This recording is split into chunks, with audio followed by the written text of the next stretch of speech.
Hello everybody, welcome back to another Final Fantasy VI Worlds Collide Kefka Grand Prix Deluxe Championship Week 1. Heat number 1. I am Saberwolf. I'll be one of your commentators for this evening, and I'll be joined in the room with Drinks Glue as well. Hello buddy, how you doing? I know you're a little under weather. Thank you for hanging in there.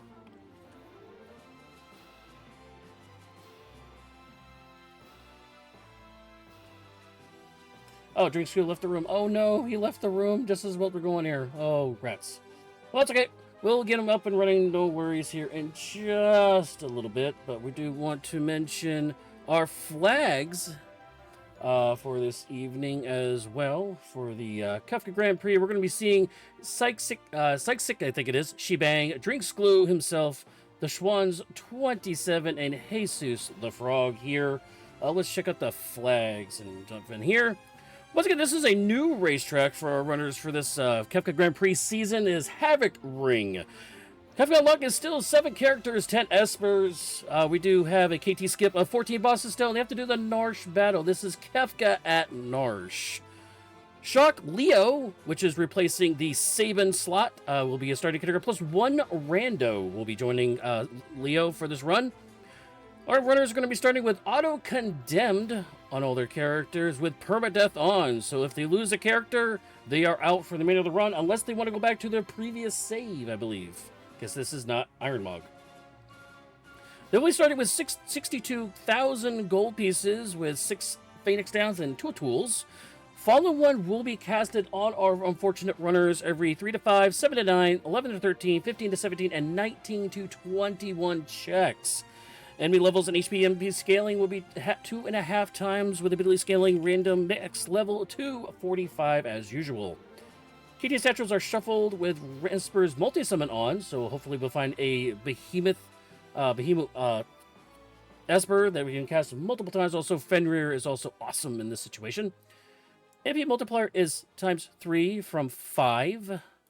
And I ran out of music, so stand by. We'll put some more music on for us. Shops are shuffled with random 25% and a 1/8 sellback. Not half, not even a quarter, 1/8 the sellback. So we'll be having less money to deal with throughout this run. Chests are shuffled with 25% random, so a little uptick on the shuffling there. YNPC and Vanish X Zone, it is pretty much removed, so they will be able to break the cycle going in, but it does take a little bit longer process to do that, but that is in. And Coliseum will not see any experience eggs and Illuminas. And I believe we have a Glue back in the channel again. Hello, buddy. Yeah, very well said, Saberwolf. I couldn't have said that any better myself. And not just because I didn't have a microphone handy. That was very well done. So these final flags, they're a little tougher than some of the Kefka Grand Prix flags we've seen so far, but that should make for an exciting race tonight. Lots of challenges means lots of action. It means lots of path differential as runners go through, and I'm looking forward to it. All right, and we're not going to shade any favoritism. That was one of our runners, like I said, is actually in our booth tonight. This is actually VOD. So the runs have already been done, but this is the first time that I, at least, am seeing it along with our tracker. We do have a tracker in the background with Dubward, who's helping us out in the background with the tracking. That's the first time either one of us are actually seeing this. So once again, we have Psychic Shebang, Drinks Glue, the Schwans 27, and Jesus the Frog here. Let's dive into this run, shall we?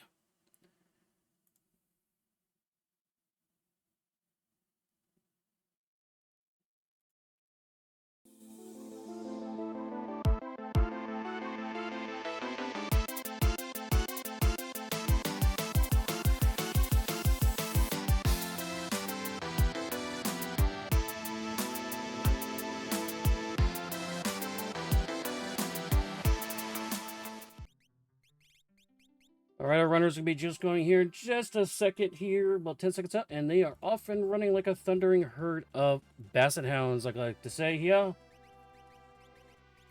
We do have a Leo, which again is replacing Sabin, and a Setzer start here.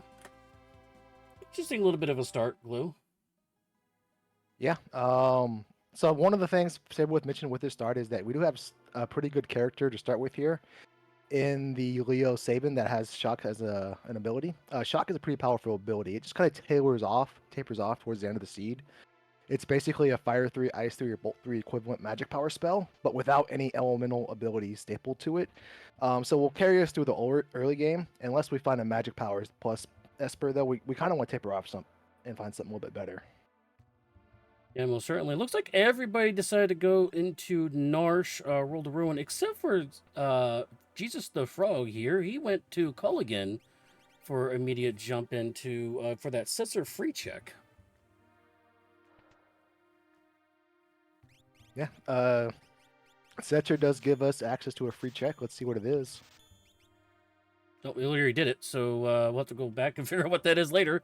But it looks like everybody else, well, actually, Swans actually went to World of Ruin. You actually went to World of Balance, and Gulu also went to World of Balance. So Swans did go up with the Wire Move, doing the lock shenanigans, and actually picked up an Esper for their troubles here. So they are actually one Esper up on everybody.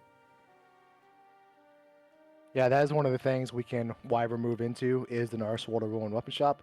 We can also get the Cursed Shield if you like while we're there. You can doors in Final Fantasy VI are considered an NPC, which we can remove with this flag, and we can remove the doors that typically unlocks in the vanilla game, and we can scurry ourselves on in there and take whatever we want in those houses.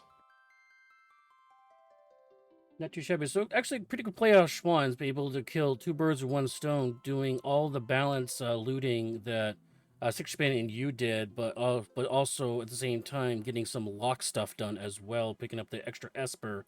Schwann's is going to actually go into the World of Balance. It is a Genji glove, so it is a dead check, unfortunately, for Schwann's and Frog.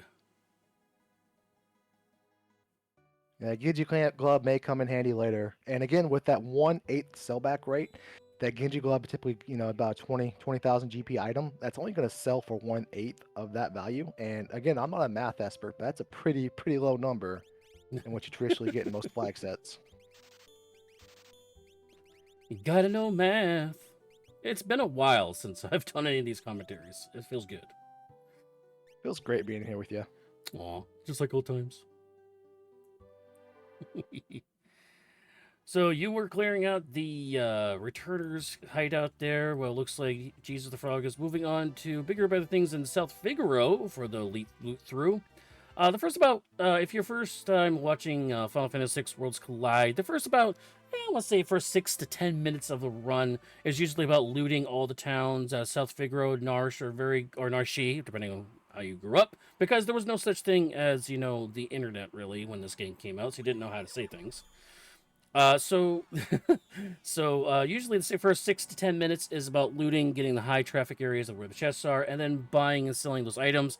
Blake, we mentioned before, the beginning has a curse shield of 10 for Shebang, and I believe Schwann's has it as well.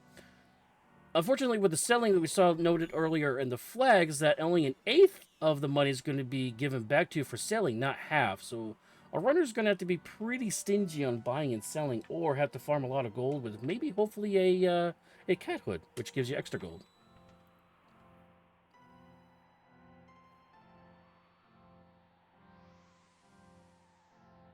The economizer there for Schwann's and the relic shop there in Elbrook. Elbrook, one of my favorite places, actually is usually my first town I go to. I like to go into World of Ruin side. Although this one, because we do have wire remove, we don't have to we don't have to go work around away the soldier like we do in World of Ruin. World of Ruin does not have the soldier guarding the dock area. So you're actually able to go there in World of Ruin. But since we do have wire remove, doesn't matter which way we go, we can do World of Balance, which is a little bit safer. Because if you fly around the World of Ruin, there is a chance that you're going to run into Doomgaze, the Doomgaze or the boss that's up there. So that can be a little dangerous when you're flying around. Schwann's doing Sabin's kind of a free check. This is actually a double check. This is actually Falling House, which could be an Esper character. And there's also the Thief. They tease in Thief here up in the right-hand corner, where you have to spend money to get an Esper or an item. So there's actually 2 checks here they could do. It is Go-Go holding up the building, so there is a character over there. And, of course, this is World of Ruin. We're not going to show what that item piece is. 16,000 is not too bad. Don't have the money for it, unfortunately. But World of Balance, if you go to the Thief in World of Balance, it will tell you what that item is. If it's a Esper or an item, it will say the shiny stone if it is an Esper. We do have the chat up, by the way, so if you have any questions in the chat, please feel free to fall through them our way, and we'll try to answer them as best as possible. Hey, Saberwolf, I have a question from inside the booth for you. How do you Inside feel the about a possum booth. replacing a glue?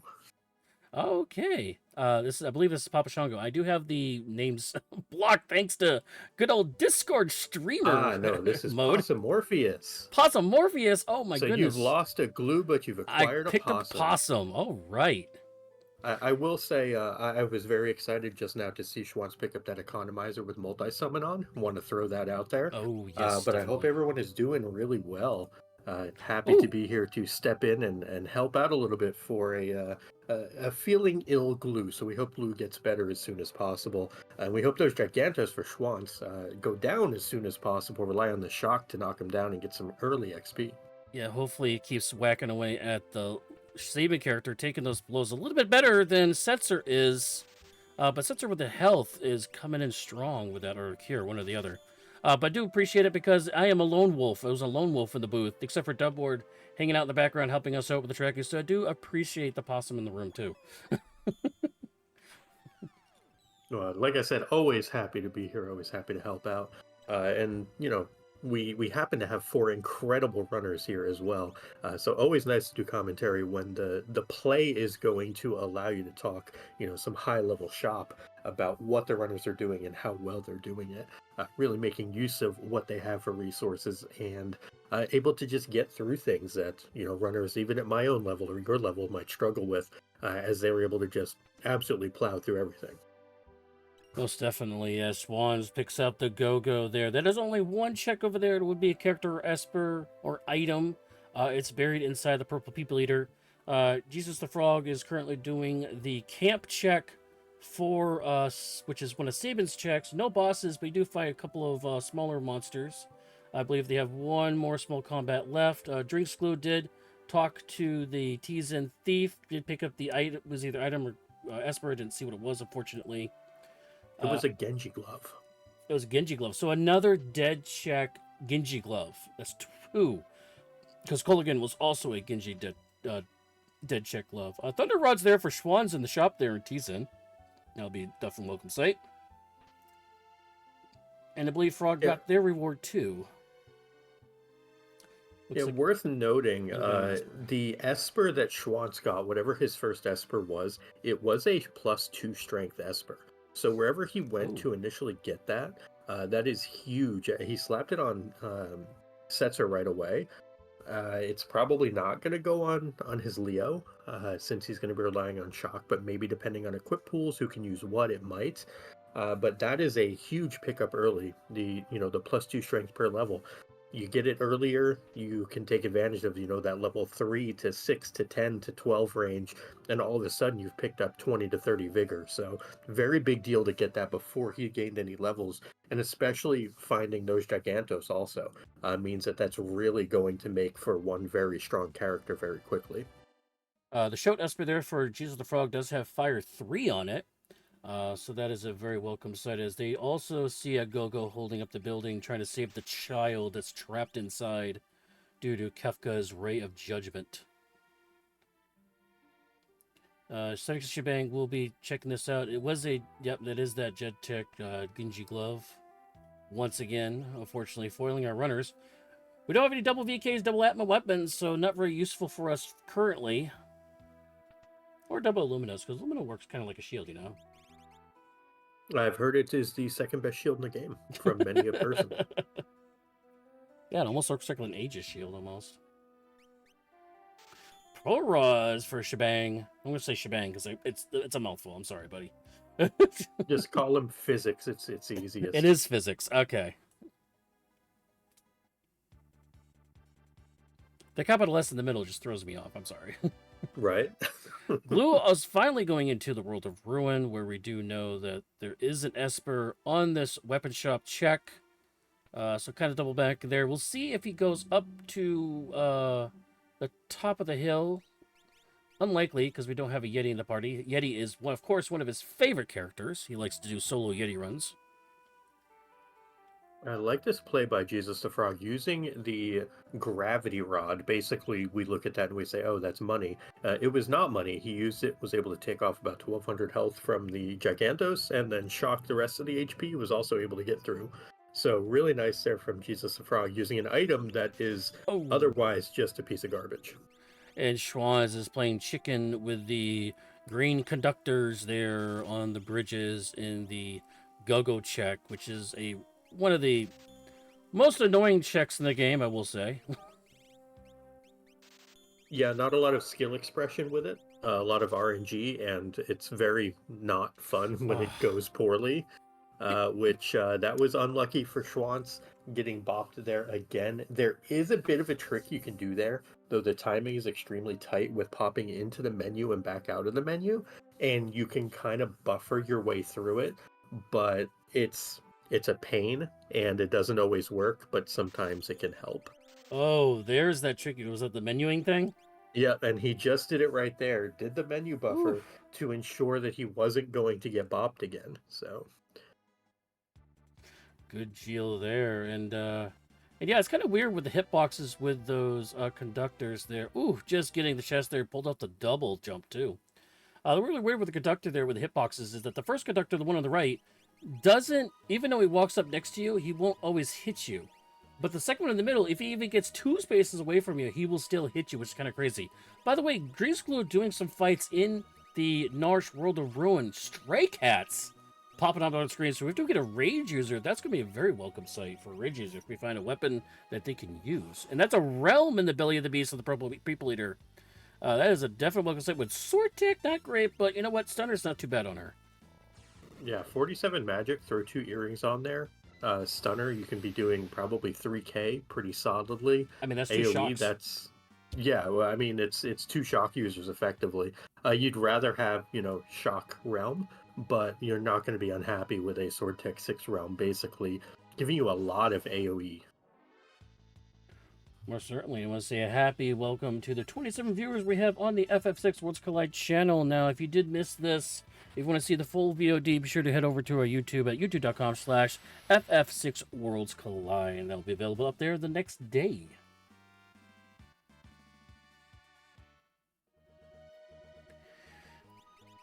Jesus the Frog now playing the Frogger real game. With the way that his is Hey! acting, he might try to go left side there, but no, he got a full run to the right from the Leprechaun. That is incredibly rare. He should be counting his lucky stars and probably save after that, because that almost never happens. So, Physics is actually now in the camp now, doing that check. Looks like Glue is currently... I'm trying to figure out where he is, actually. Well, he did find Toe Cutter there as well, which, if I'm not mistaken, Oh. is Shrapnel. Oh, he's doing Mount Zozo. Okay. Which, yeah, with Y remove, he can just get up there and do that. Yepper. I don't think anybody's gone that way, so that is going to be new, and he means he'll be trying to get a dragon up there? Maybe that's why he's getting his little fights in. Might be able to get a dragon off that, if he has, especially if he has some breakables. I mean, just shock and a bunch of potions might be good enough. Because dragons are scaled, so they won't be at their full maximum power. They'll be at whatever the characters, espers, and dragons scaling will be at the time.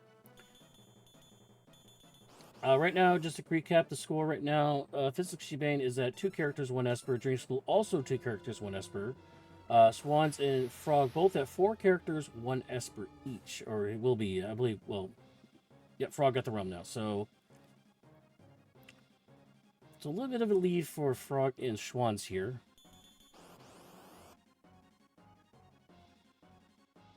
As Glue is just grinding these fights out.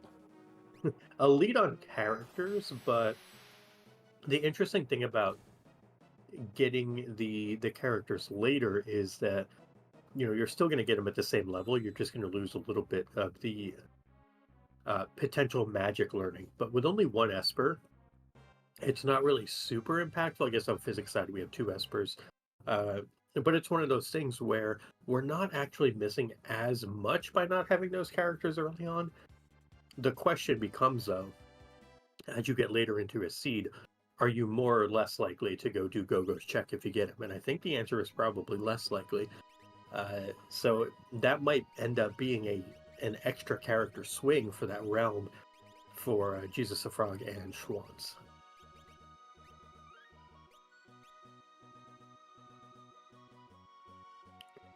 Do we pass math class on Jesus the Frog side?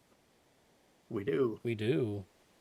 Yeah, this is not a good boss to fight, as Glue does go up against that dragon in the Mount Zozo cycle break. Ooh, he's going to back out of that now with that sets her down. And Frog now again with that difficult check there as Cyclic Shebang goes chasing after waterfalls. Got Daddy on the waterfall here. And heads up using poison on Dataluma as well. Is bio and poison weak, so very good job of remembering that. But also just going to throw some shock out there, and we're done. Yeah, any human target, like early game Kefka, he's weak to poison, but not late game Kefka is not weak to poison. But any like human target like Marshall, Daddy, those kind of targets are actually weak to poison. Leader is another one, I believe. And of course, Funbaba. Oof. Yeah, the Storm Dragon not behaving very well for Glue. He's just going to say, I'm just going to go for it now. Hopefully he can get through his fight. Now, if you do see these numbers on top of these characters' heads, that is the doom counter ticking down. You will see at the end of the game there'll be lines going across the boss and the end of the boss of Kefka. There is a graphics glitch on that, but basically our runners has that much time to try to kill or do whatever fight they're in, as we do find a Vanilla Terra at the bottom of the falls. So that is a new character gain for Cyclic Shebang with 3 characters now. Glue finished that fight with Setzer gone. Does that mean that his Setzer is no longer? That is correct, because we do have permadeath on. But we pick up my girl, Celeste, in the party now. But yeah, we do have permadeath on, so that means no more Setzer now. That's Looks like Frog's going to have to just let the timers tick down to all their characters, but no, it's not going to be enough time with all the animations and everything. Gogo's not going to be able to pick up the rest of the party. That is going to be reset. As looks like our 2 generals are going to meet each other again on Glue screen. It's actually really interesting on Glue's side, where he picks up an out of logic Celeste there, an out of logic character. So it's going to be very curious to see whether or not anything loops back to a Cyan at some point in the seed. We know for a fact that you will not get Cyan from a Celeste check. So that does take 1 character out of the logic equation on Glue's side. So that'll be very interesting to see how he navigates that. Also interesting to see navigation of how is Jesus the Frog going to try to get through this Magimaster here? Yeah, Frog just went from one wall into another wall now with Magimaster. Shock is going to help here, being an elementalist attack, as Glue is going to run into the same exact thing now. Oh, but Setzer is still up. That's weird. I thought permadeath was on. Yeah, I don't know. That's weird. Oh, you have 6 Phoenix Downs, but only 6. So after you run out of 6 Phoenix Downs, you're done. It's perma. So there's no life 1, no life 2, life 3, I believe, works differently than normal. No, I'm sorry. There's no life 2. No one on life 2. Life 3 works normally. Phoenix's life is now life 3, but on the whole party. That's how permadeath works. So unless you have unless you get Phoenix off before you run out of Phoenix Downs, there's no other way of getting it back. That is a good way to understand it. I was not familiar with how that worked, so that's neat.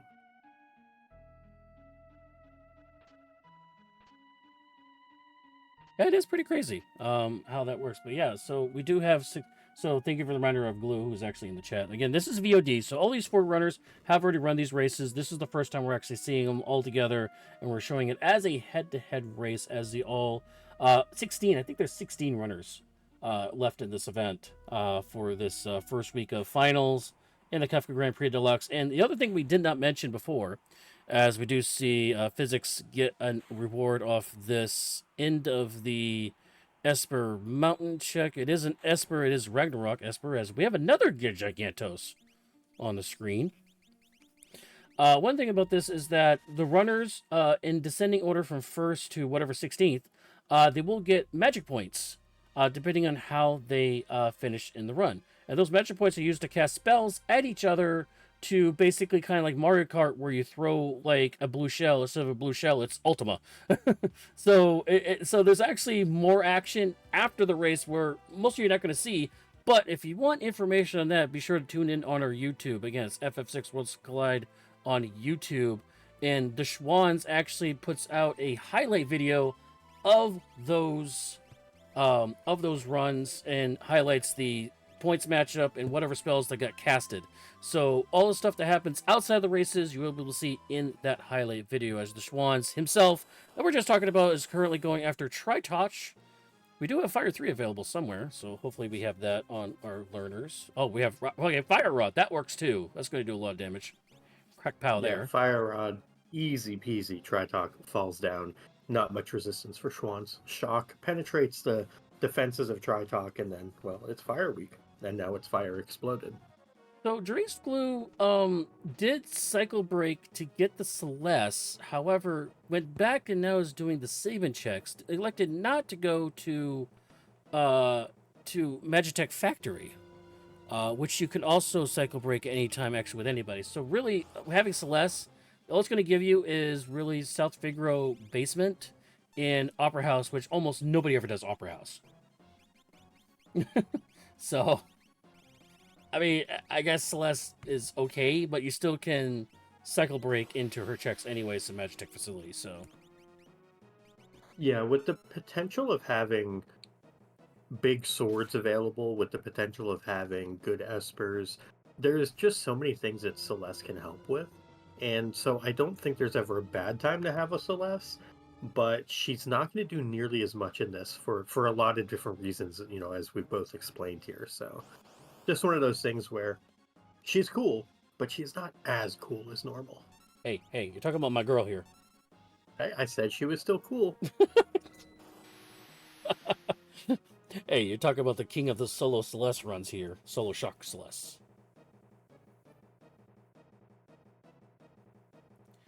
Frog is also facing off that Tritross while Swans does his jump over the waterfalls. He's going to find their Terra waiting for them at the bottom of that check. As Physics is going to get their Go-Go.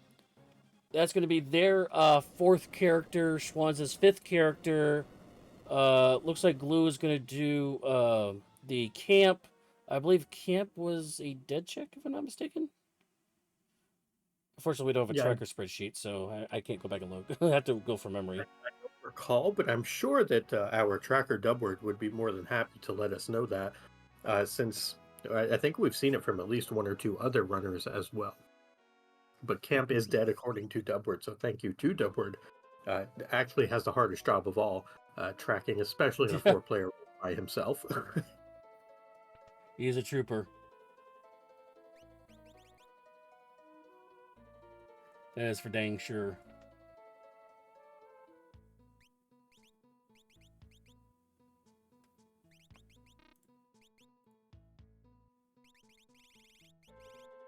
Don't mind me multitasking because I'm restreaming and everything else, and I'm getting all these other messages from everybody, so I have to track everything. So, so thank you, Possum, for being in here with me.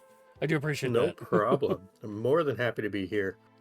You know, always cool to be able to hop in and do comms, even if I don't 100% know what's happening with the flag sets. I thankfully have played enough Worlds Collide at this point to maneuver my way through things and you know, toss in a little bit of what I've learned from some luminaries of the community, like Gar, for example, or Falcon Hit, Golden Shocker, etc.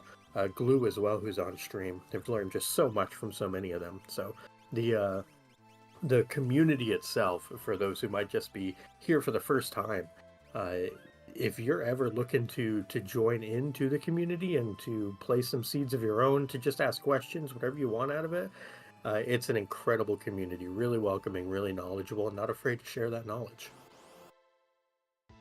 Most definitely. And since we do have a drinks glue in our channel, we'd also want to remind everybody that we do have a Moogle Chuck, wow, Moogle Cup event that's coming up. I believe it starts tomorrow, as we're going to kick off some races. And so what it does is, if you're a brand new runner to the thing, you will call you a Moogle, and you pair up with a mentor. They'll help walk you through the game and help play the game with you.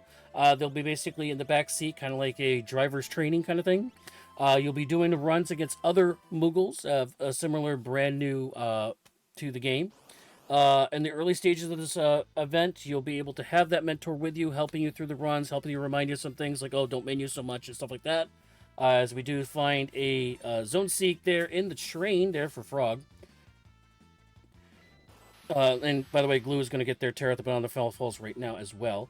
So they'll be with you for the runs in the early parts of the game, but in the last 1 or 2 stages, I believe, of the event, during the semifinals and finals, you'll be released and off on your own like a free bird. So be sure to help with your mentors. Will help you as much as possible, but in the end, you will be on your own at the beginning of the run and taking all that knowledge, and hope to join us in other events like Ultras League, which will be coming up after this. Usually we do Ultras League staggered with other events like Kefka Grand Prix or Triads. We usually work in an Ultras League every other major event that we do. So I hope you join us for there.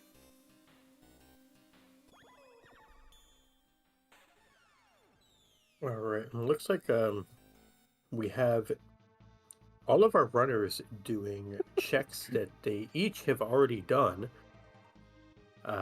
Seems like Jesus the Frog has a bit of a spooky encounter here with a Sky Armor and Spitfire. Thankfully, they haven't done anything, but that's a nasty pincer attack that you don't really want to be a part of.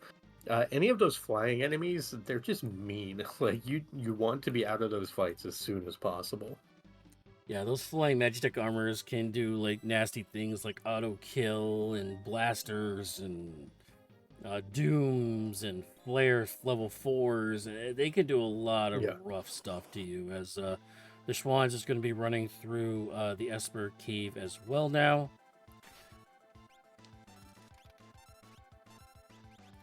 Glue again is getting their tear like we mentioned. Frog is going through the train for the first time. This is going to be a new check reward for us that we don't know about.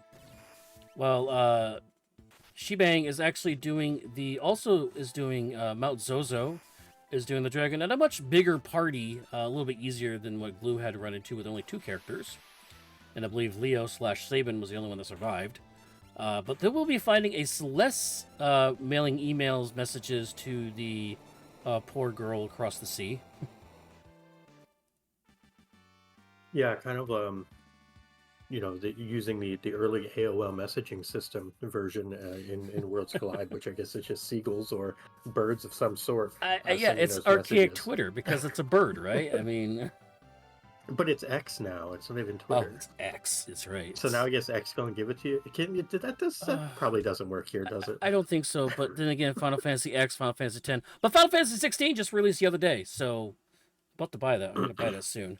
I was going to buy it this week. Not going to be able to. I'll probably buy it next week. We'll play the heck out of that too. By the way, Schwans does get the Celeste. Glue is going to going after where Schwans just was to get the Ragnarok Esper at the end there. Again, Physics got the Celeste as well. This is the new one, so we don't know what Frog's gonna be. Bad Inferno fight. This is gonna be a rough Inferno fight, though. Yeah, I was gonna say, like, I feel like every time I look at Jesus the Frog screen, he's got another like Kefka's Tower boss on there, or like Magimaster, which isn't Kefka's Tower, but it's in a tower all of its own. It's just a situation where it just feels like he has chosen the hard route through this seed.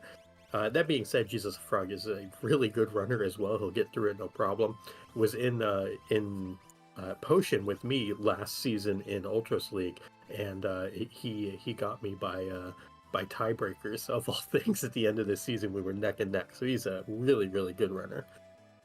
Yeah, I think I faced Frog a couple of times with some events, and I think we're split 1-1 in our head-to-head official matches. By the way, Swan's finding the Katana Soul chest here. So we're going to be picking up an offering here if we can get through this fight. No sketch, no control, no insta-death, so gonna have to do this the hard way. As If we had physics go do the tools for a dragon. noise blaster. Oh, could noise do it. blast too. Yep, we don't have a tools user either. Oh, Gogo just gonna go down to that smash in the face by Katana Soul. A lot of money out of this, but physics is actually doing dragon, Opera House dragon. It is a Scully. Yeah, I mean, this gives you a muscle belt, if I remember right. So if we find a VK, if we find an Atma, I mean, Atma doesn't necessarily benefit from HP directly, it's percentile, but the more you have, the better. If we find like a VK or an Atma, though, especially knowing that Katana Soul is out there, that could be the beginning of a very nice build for our runners. And I believe this is physics' second dragon here, so 2 dragons underneath their belt. Not really needed for the run set, but is going to help with the levels and experience gain. As Schwann's does finish the Katana Soul, that is going to be offering for them. Glue does pick up the Ragnarok Esper at the end of the run, and man, Frog is still war of attrition here for all these bosses they're fighting here. As the timers are going to tick out here for Leo. Leo's about to go down. I was trying to hold on with the menu, and there he goes. Woo! With 1 second left on the Leo timer, it's able to save their party and not hit the permadeath there. Yeah, definitely spooky though. Let's see if they get the reward. Physics is going into Coliseum, is going to find a Rhinotaur. Let's see what the reward is going to be for that fight. I didn't see what it was going to be. It's Sniper, which is really nice if he can find that offering as well. Okay, well, we do have the offer. Schwann's did find the offering, so hopefully he can put two together there. I think Frog was an Esper, was why he took it, because he has no new characters. I mean, the only way you run the whole train is if you get the Esper there. So, so that was an Esper gain off the train. Physics is going to do a new check for us. It is going to be Daryl's Tomb here. Yeah, Daryl's Tomb for physics, and we see a thick Baba on Schwanz's side there. So I don't think we've seen any of the Ultroses. We haven't seen a lot of early game bosses, a lot of late game bosses showing up early on for our runners here, which is really going to test their skill.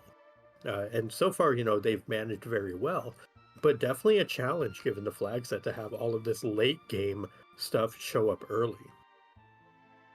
That is definitely for sure, as the Frog is going to be running in circles here in Mount Colts. We'll see what boss they're going to face here, as physics is going to still making the way through Daryl's Tomb. Tunnel Armor, so there's that early game boss that you were just talking about. So this should be a very easy fight for Frog, finally. Right. Finally for them, I must say. By the way, Glue also fighting that Katana Soul now, so they'll be dealing with that. Yeah, and everybody's favorite, well, there's Diffuser, that's not everyone's favorite, but fixed dice offering on the table for our runners now. So that's going to be pretty cute.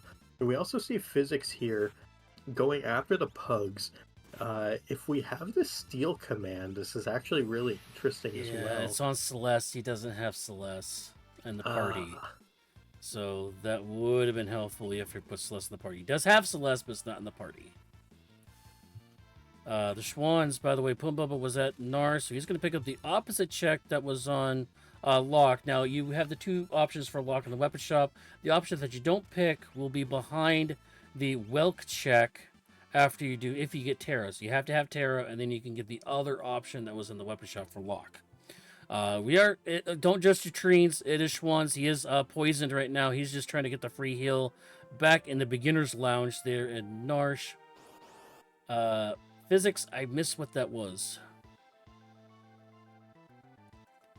It is a Fernando Jr., though. As Glue takes out Council. We've seen... actually, I don't think we've seen this yet, so we don't know what it is. But we do have two runners now with offerings. We have a couple other runners with things not named fixed dice that can be used with those offerings, because as much as I love fixed dice offering, man, is that inconsistent and slow with the animations. So hopefully those runners can pick up like Atma weapons, snipers like physics did, things like that.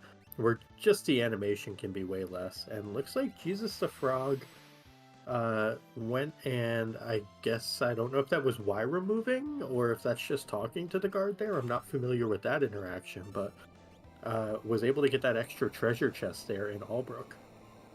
Schwann's picked up Mog here at some point. He's currently doing the Wolf check and possibly maybe doing Kefka Norsh as well, which I believe is actually needed for Skip. So, Mog is behind Terra, so this is perfect sequencing for Glue, and Schwann's here getting the Moogle, going to be able to hit back in the Norsh, pick up the start of the Moogle stuff, and just stay in Narsh for the next 10 minutes and get a bunch of rewards here. And on physics side, the Yeti is at Daryl's tomb, so that Yeti is just going to leave him in Narsh as well on the There's World Cyan. of Ruin side.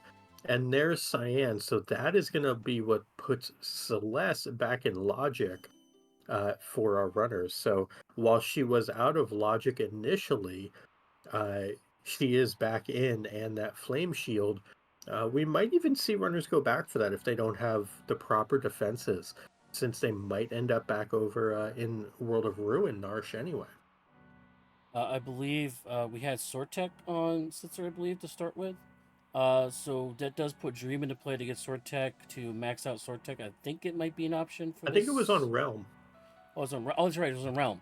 I believe Sortek Max is available on this flag set. Dynastic says, what does back in Logic mean? He wants you to explain what that means. Of course. So our runners, because of the Y remove flag, are able to do things that are effectively sequence breaking. So Mount Zozo in World of Ruin, you would typically want to go through and have Cyan in your party to buy the Rust Rid to unlock the door. What happened here, though, is because you don't need to unlock the door, you can basically Y remove it and just clean it out of the screen, and away it goes. The door is gone. You don't have to spend 1,000 gold to pass go, and like you Frog can just just did in the move on weapon through. shop. Yes, exactly, just like that. And so you're able to kind of bypass what would be the logical access to it from the seed, which would be from this Cyan at Mog's Lone Wolf check. So now we know that the Celeste that was the reward there is back in play as a logical progression point through the seed.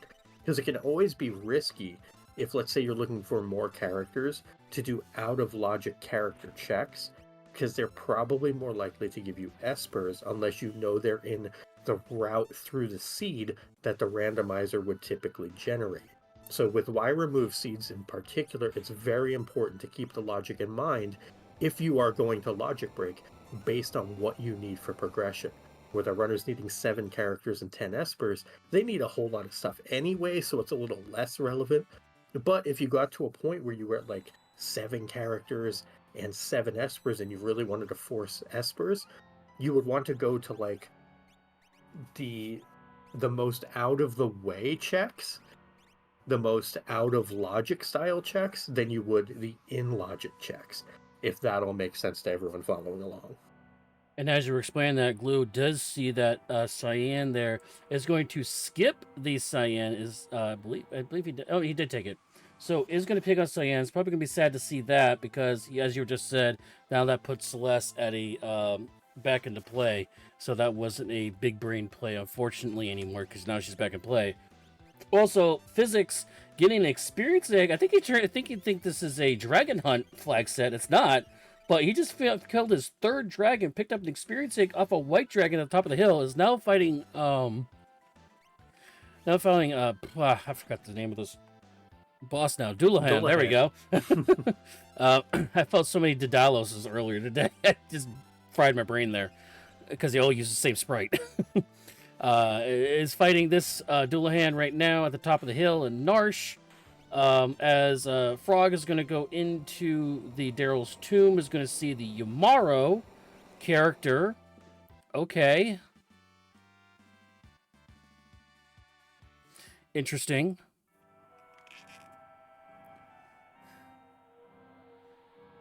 By the way, we need 10 espers. All of our runners have no more than 4. Yeah. So we're having a hard. It is characters everywhere. We're playing Pokemon with the characters right now. We need 6 more Espers. So I'm thinking that our runners are probably going to do higher priority Esper checks here soon.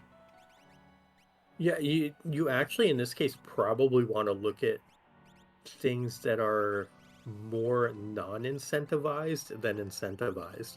Things that you would be able to get like um magicites or items as opposed to like characters or magicites because we're pretty well stocked up on characters for everyone, except Jesus the Frog. He's taken a little bit of a different route through this than other folks, having seen every awful boss in existence. Uh, but typically, you're just not going to want to prioritize those incentivized checks. That does change flag set to flag set, but this one I believe runs pretty standard. But Jesus the Frog side, he does get his Yeti now as well, bringing him to 5 characters, but still only 4 Espers for all our runners across the board. We do see Schwantz is going against Air Force Air. I believe this is Doma Dream 1, where the triplets would be typically in the vanilla game. So able to get through that, and going to give us some new information here. Dream School in the chat, one of our runners, by the way, said it's really risky to find a 0 characters check like Terra, do all their checks, and now you wasted time because they don't have characters because logic never dictated they had to have characters behind them. And I think that kind of helps Gloon a little bit because he knows where Celeste is. So he could prioritize now doing Magitech Facility, which will be at least 2 Espers. Third one possible. The other big one for heavy Espers is also possibly Floating Continent, but not really. Dream, actually. Because Dream, you also know that it's the first 2 parts probably going to be Espers. And that's where Schwann's is right now, is doing the Dream. So trying to prioritize I guess you could say dungeons that are going to have at least 2 possible rewards for Espers here. And I think he get rewarded because he has that 5 Espers now. So I believe that first reward he got was an Esper. Yeah, and it's one of those things where just in general in the dream check, it's 3 checks and it's pretty fast, all things considered. And it's safe as well because there are save points basically just before you enter the dream and you would fight the triplets. There's a save point before you get to the second boss as well in here. So it's very safe to do. And I think that is part of what makes it a more attractive check, is it's 3 total checks. Only 2 fights. Yes, there's a bit of walking through it, but there's no random encounters like Magitech has on the back end. And that's also why the Magitech Factory first 2 checks are very appealing, is because you kind of just run in guns a-blazing, and then if you want that 3rd check, you can take it. But it also requires 2 bosses and 3 random encounters just for 1 extra check on the back end. So we'll see what our runners do, but I wouldn't be super surprised to just see the first 2 checks in Magitech Factory. Physics finally going into the go-go line of thinking here. Is going to go jumping into Belly of the Beast. Schwann's is going to be finishing up the dream check here, as Glue is going to leave Narsh. World of Balance is heading south now. Luxlake is doing Leader, so Leader is going to be on the table there for Glue. And Frog, finding a completely different route, is actually going up to Doolhan to beat Doolhan on the top of the hill, but is actually going to dive into the mountainside there. So maybe Physics actually has Yamaro, because he did do the other check, so yes. So Physics is actually 6 characters, 5 Espers. Glue's at 7 characters, 5 Espers. Swans is 7 characters, 5 Espers. And Frog is at 5 characters, 4 Espers, going on a completely different routing here, so. And we have an Ultra sighting. So I think we've seen 1 tunnel armor. I think we've seen Narapa, which is, I think, relatively early. I'm not super well versed in the vanilla game, but Narapa is free whenever you find them. And then this Ultra. So I think that's 3 easy bosses. Question from chat: are characters like Leo and Bannon just loaded over another playable character in the seed? Yes. So this Leo is Sabin. Yep, so this Leo is Sabin, and on the earlier parts of the Kefka Grand Prix, we did have a Bannon loaded over Strago. So sometimes to other characters in the game, we'll replace them with, free experience egg there at the end of Dream there for Schwans. We will load him over the flag set that way, and I'll be right back. And we also have a Guardian up here for Drinks Glue. If Terra would cooperate by rolling things that are not 1s and 2s, this fight would go a lot faster for him. I believe that was 4 dice rolls, which would be 12 total dice, and I think I might have seen a 3 in there. That was a very bad set of dice, which can happen sometimes, and that is why dice are very inconsistent and don't get the love that they deserve. When they work, they're wonderful, but they don't work very often. We have the White Dragon going down for Jesus the Frog. I believe this also was an EXP egg, so that would be 2 EXP eggs for our runners. Sounds good. Enjoy, Saber. So we will, see here what our runners are able to do with these XP eggs. Searching the Skies has gone as expected for everyone, with it being Magimaster.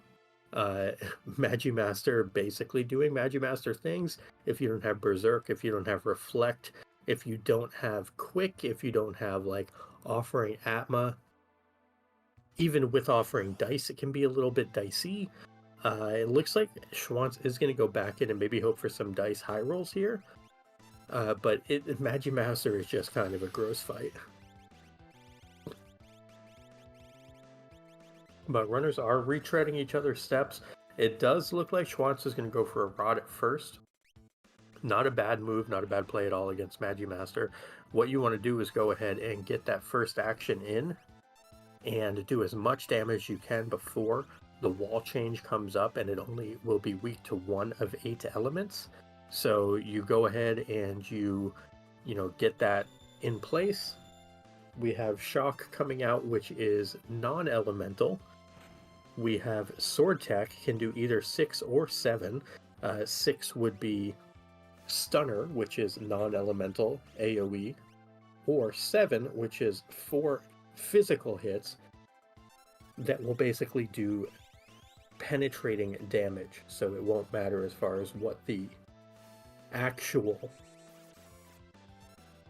defense stat of the enemy is. We see some big rolls there coming, at least one big roll, but Schwantz burning his morph on Terra to be able to get extra stats there, and is able to get through that Magimaster. So well done by Schwantz, while our other runners are fighting other things that we already know what's behind him. But Schwantz picking up another Esper, that gets him to 7 Espers. So at the moment, Schwantz at 7 characters, 7 Espers. Physics at 7 characters, 5 Espers, 3 Dragons. Glue at 7 characters, 6 Espers, 1 Dragon. And Jesus the Frog at 5 characters, 6 Espers, 1 Dragon. So if you were to be a gambling person, I would say Schwantz has a bit of an edge right now, although Glue is right there with him. So 2 runners who are fantastic, both Mega Elixir runners, up against Physics and Jesus the Frog here, who are Elixir level runners. This is Ultros League phrasing here. Glue and Schwantz you would expect to maybe be a smidge ahead here, but all the runners are putting on a great show for us. Schwantz going to be the first, I believe, to show us this Doma defense, though. The second. Drinks Glue also had fought this Guardian.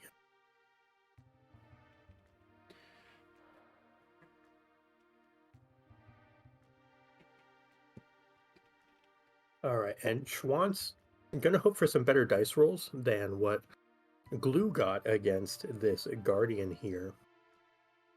And still a lot of 1s in there. Not really what you want to see, but that's dice life. Rolling the snake eyes. Frog looks like he's getting back into the line of swinging of things where all the other runners were, and doing Daddy down the waterfalls. He's going to get his Terror after that. Physics looks like he's doing the Moogle checks. Or did do Moogle checks.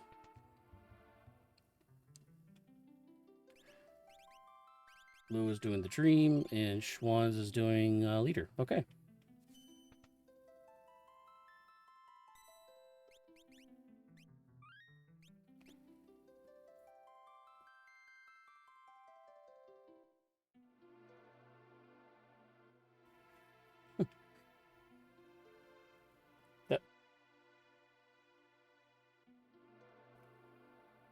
The nice part about what's going on here, though, for our tracker making a joke about having to move their mouse around so rapidly in chat, is that very soon, once the espers and characters Pour dry up, water on it.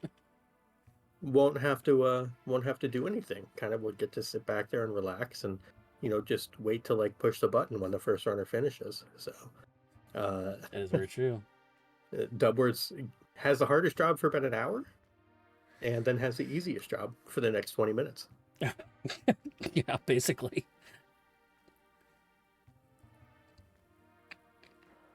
So a lot of crisscross applesauce right now with the runners here, as Tritosh is picked up by Schwann's.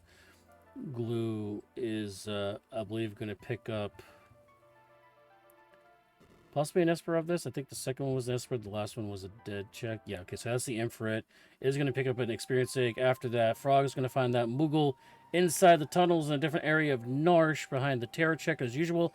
And the Physics is going to pick up that Cyan we saw earlier in the run. So Physics is at 9 characters out of the 7 needed and 5 Espers. Glue is still at 7 characters, 8 Espers. Schwann's is also 7 characters, 8 Espers. And Frog is at 6 characters, 6 Espers. Yeah, Physics is, throwing all of their pal spheres out at every character that they come across. But that doesn't help towards skip, per se. In a lot of flag sets, you would want like 9 or 10 characters to get skip, but skip in this is 14 bosses and the Narsh battle. So all of those characters, while they're neat, and they open up a bunch of checks, they don't actively assist you in getting to the skip. Schwantz and Jesus the Frog actually are up a little bit on the boss fights. Schwantz, though, did not pass math class against that Doomgaze and has to back out of that fight. So a little bit unfortunate for Schwantz there. Oh, and Glue gets off the Berserk from Leo. Is able to take out the Magimaster from casting any more spells here.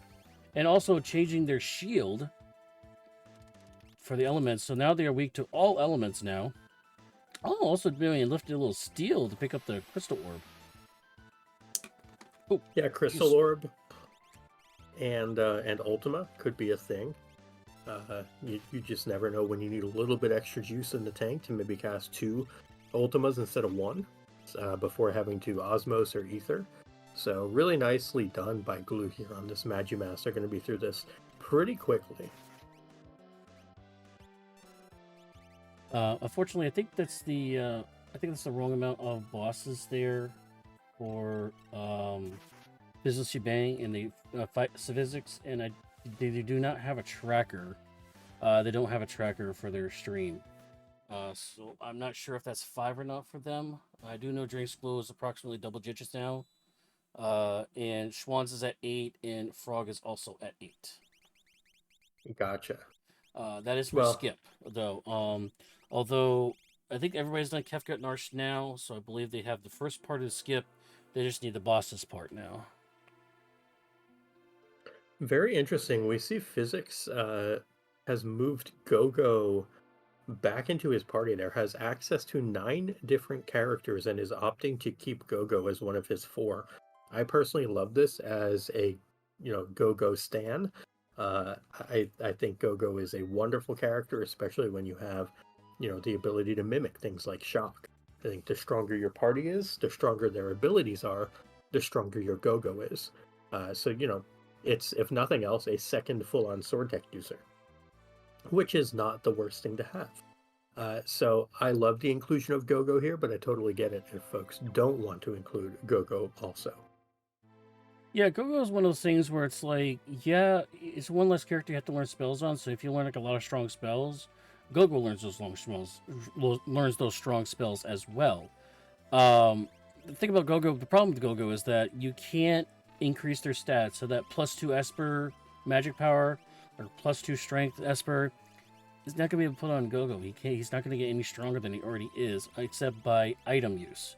So giving him the Magus Rod, give them hopefully a cat hood or a behemoth suit, like stuff like that. If he can use those items, that will boost his magic power stats that way, and we'll be able to try to stay even with like the characters like Realm or Terra that already have innate higher magic power than Gogo does.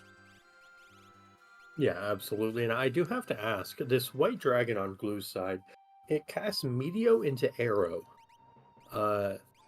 Okay, so yeah, Is it's element. There is elemental scaling is on.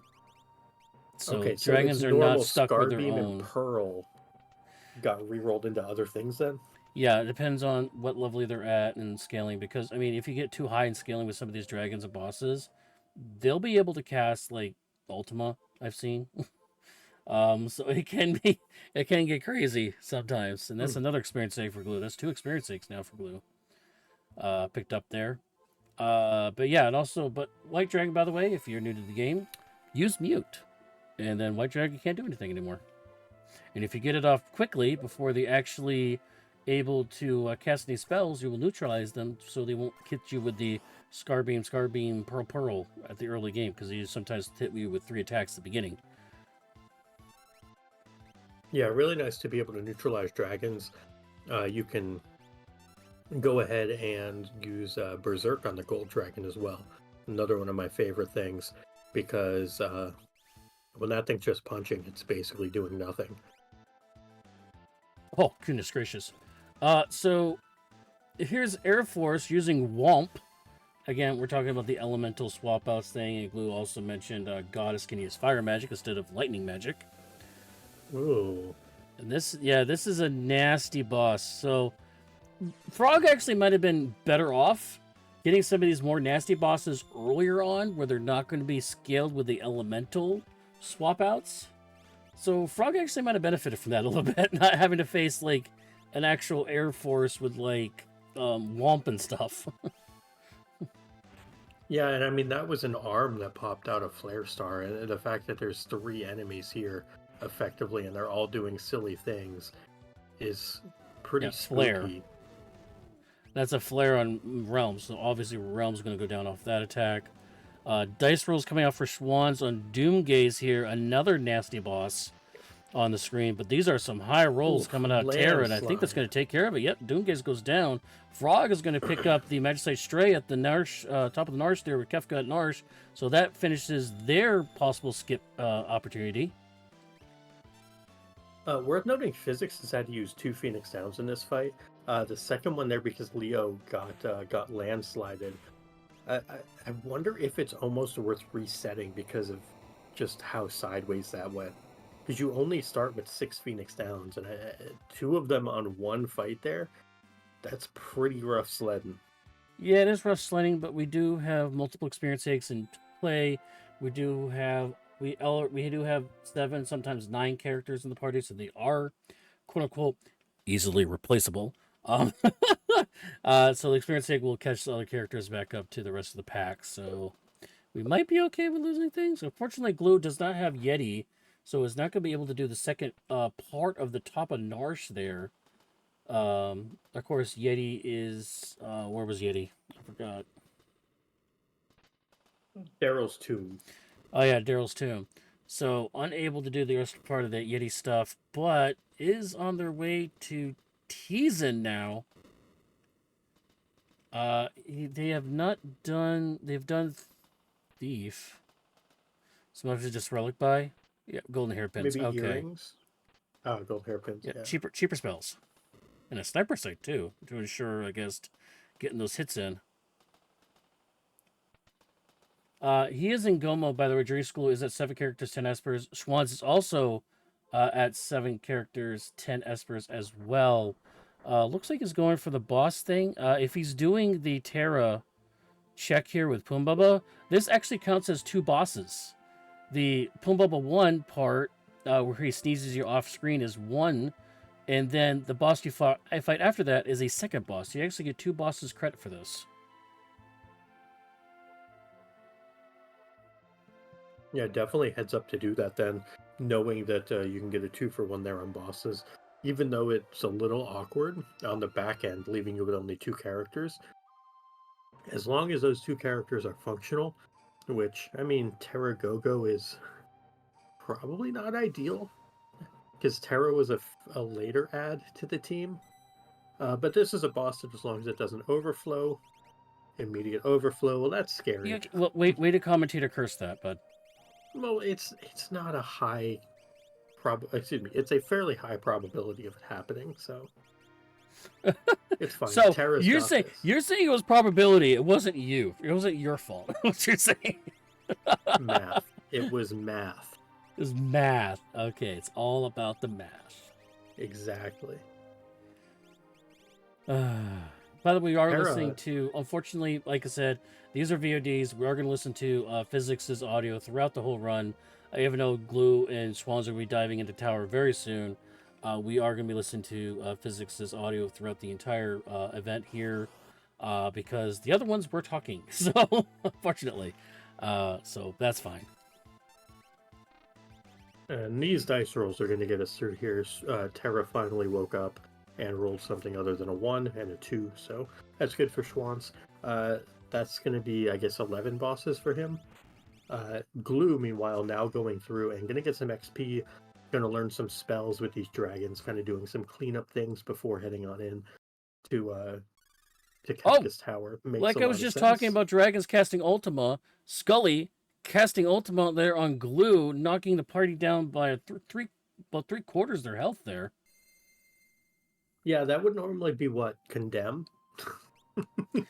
Yeah, normally. You know, that's a minor upgrade for the dragon there. But Scully is weak to fire magic, so this could be easy kill 1, 2, 3, boom, boom, boom. As Schwans is going back into relic shop. Okay, picking up those earrings. Got to pick up the bling bling there. There was a gauntlet there as well, but we just haven't seen the goods as far as weapons are Yeah. concerned. I don't recall seeing a single Ragnarok, an Illumina, an Atma weapon, a VK. I know VK is a little bit rougher with permadeath on, but I just don't recall seeing any of the big high-end stuff. Yeah, no big sticks to swing in this one, unfortunately. As the Schwans is going to dive into the tower at 102.55 here. First one into the tower. So interesting here. Schwantz put all 4 people on the right-hand side. Is he going to be looking at a full double dip here? Might be. I mean, he does have. Oh my god, my voice just broke. He does not have skip yet. However, if you fight Toilet Atma, that does count as a boss. So he probably would be picking up Toilet Atma on the way through, and do a double dip and I think he's reset doing back an Inferno to. spot then. Oh, plus I believe the statues are in their normal position, is just mixed up with each other. So you are so going to be he's facing definitely- elemental scaled statue bosses at the end of this run. So splitting up the Yeah. party, probably going to grab again that Toilet Atma on the way through in the right lane, and I believe it's right lane that he's in. Maybe it's middle lane. It'd be middle lane. Middle He's lane. gonna fight Inferno with everyone, go all the way up, and then fight the middle lane, those 2 bosses with everyone, and then I think warp out Oh, he and skipped. then split the Oh, party. he skipped Toilet Atma there. Right, because this is the middle lane. He doesn't have his party in this lane. He's doing a full route through the right side and then gonna leave and then do a full second climb, I believe, because he's not confident in the party. I think that's what's happening here. Yeah, the levels are kind of on the low side. It looks like they're in their 30s, mid to low 30s. So, not as high as it could be, even though he did have experience X. Looks And like then on physics Glue's is side, I in. didn't catch if we're doing the same thing or not. I did not catch that either, but looks like Celeste. Nope, he's doing a full split. He's doing a 3-way split.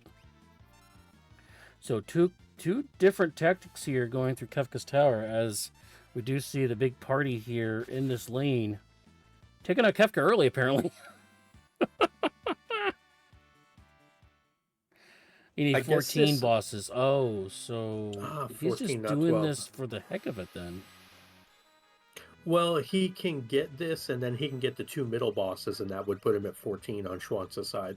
And then he can skip back up, and he can go through and he can split his party in the statue. So if he takes out the middle lane fully now on a run up, he can then leave, use the statue skip, and then split his party left side with 2 characters, right side with 2 characters, and whatever his filler stuff would be in the middle since it's done already.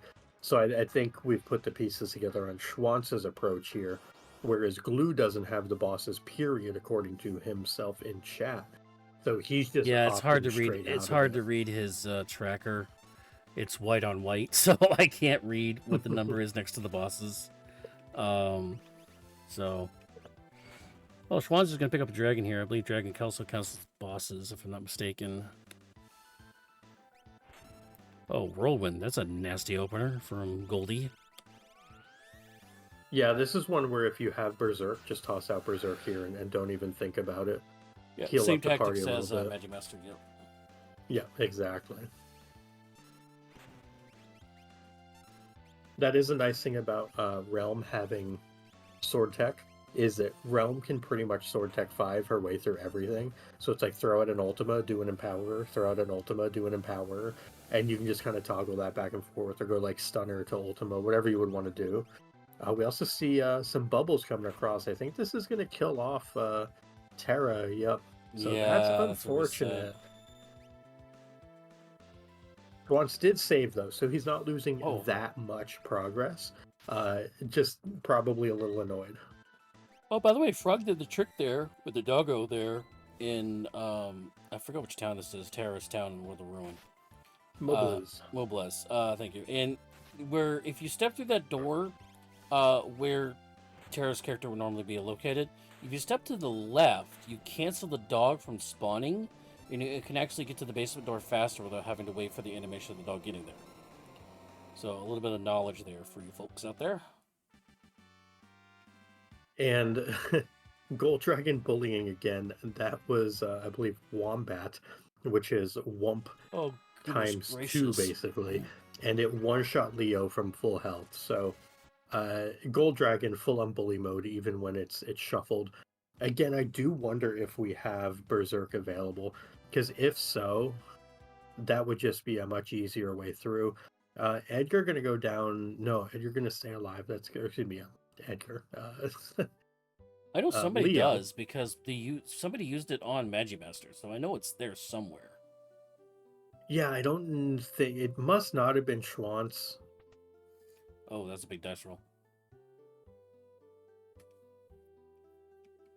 Yeah, probably with these dice rolls There and we this go. next sword tech should be fine. But yeah, the dice rolls themselves got there. SKT unlock for physics.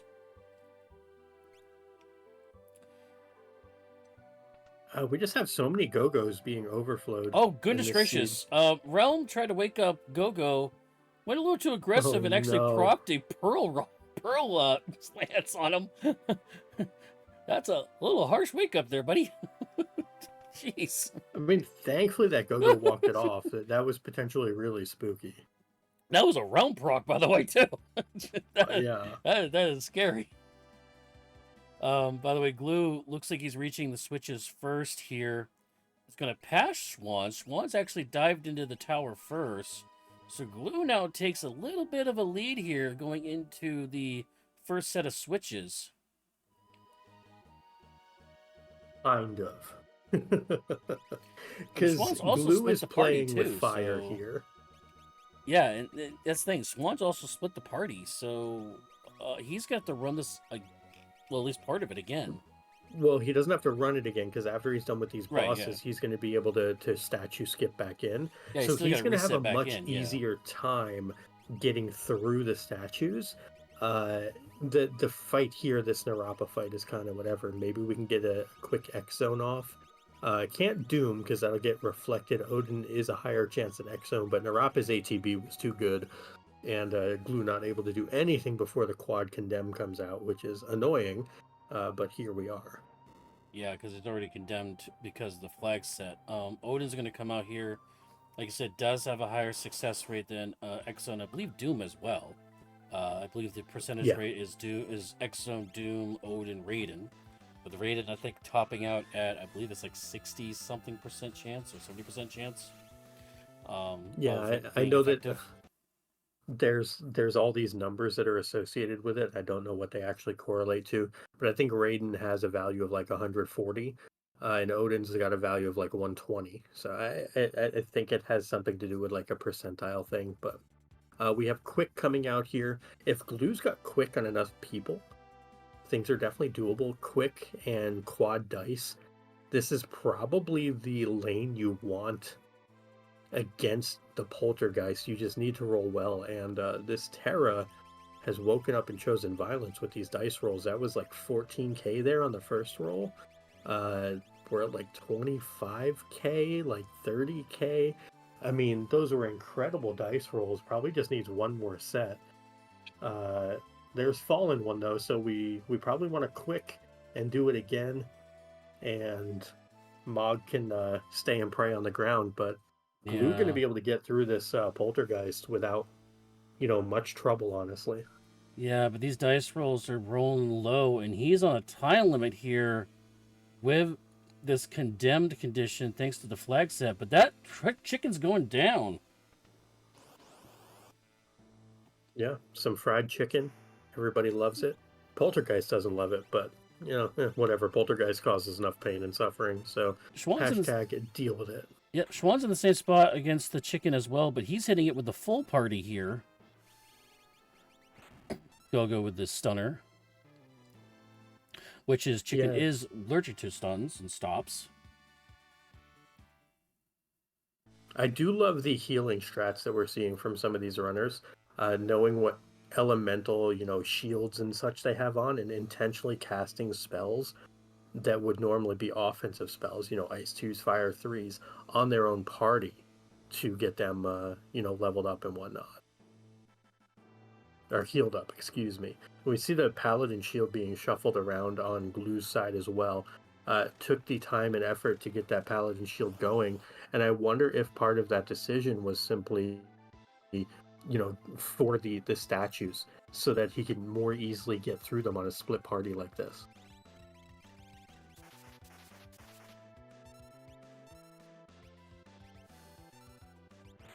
And stealing a Minerva first rip is really nice. Also going to be able to go with Ultima and mimic that Ultima. So pretty nice. Landslide though, not nice. Leo should walk this off though, barely.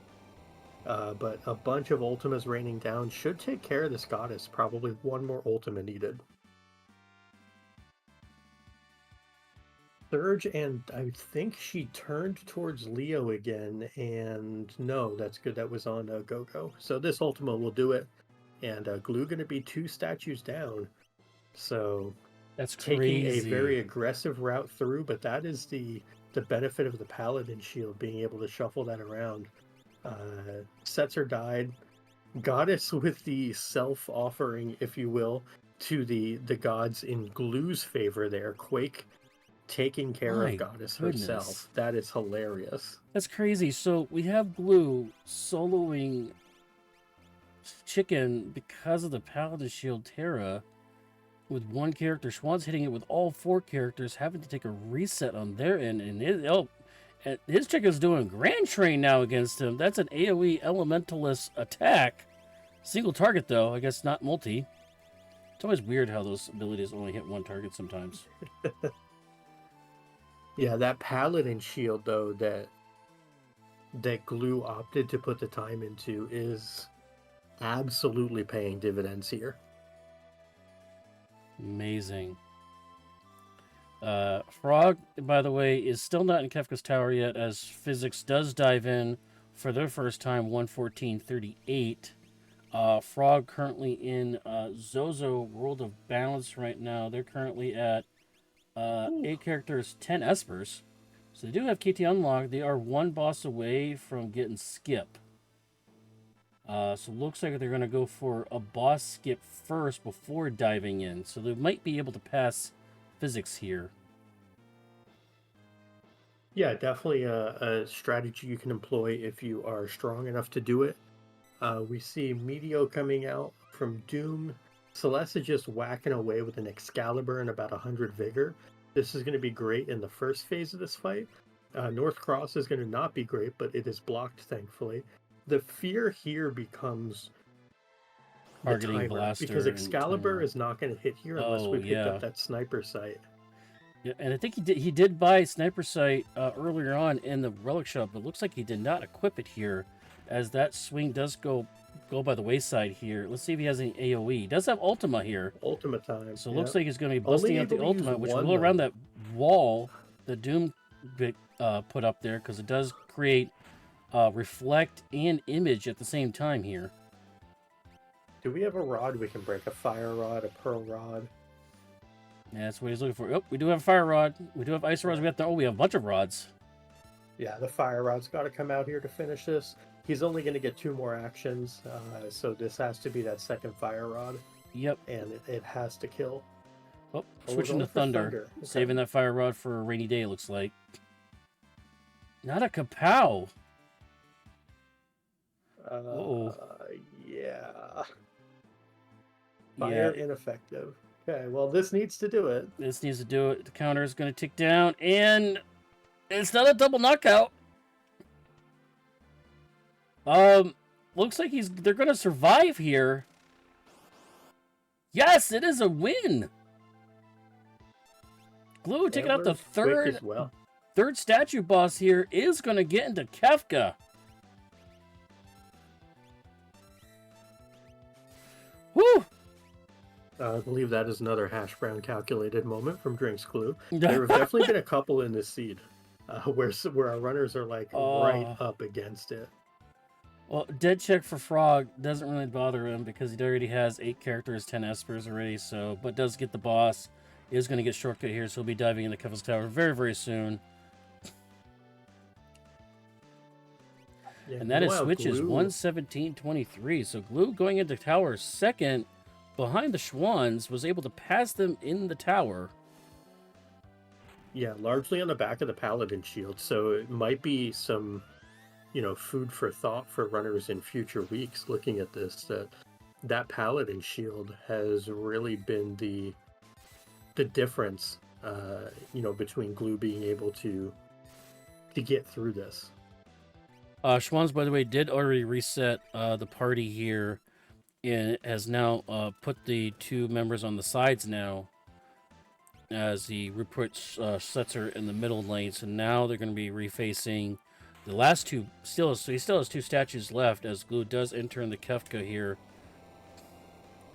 with the Terra, Leo / Sabin, Celeste, and Gogo.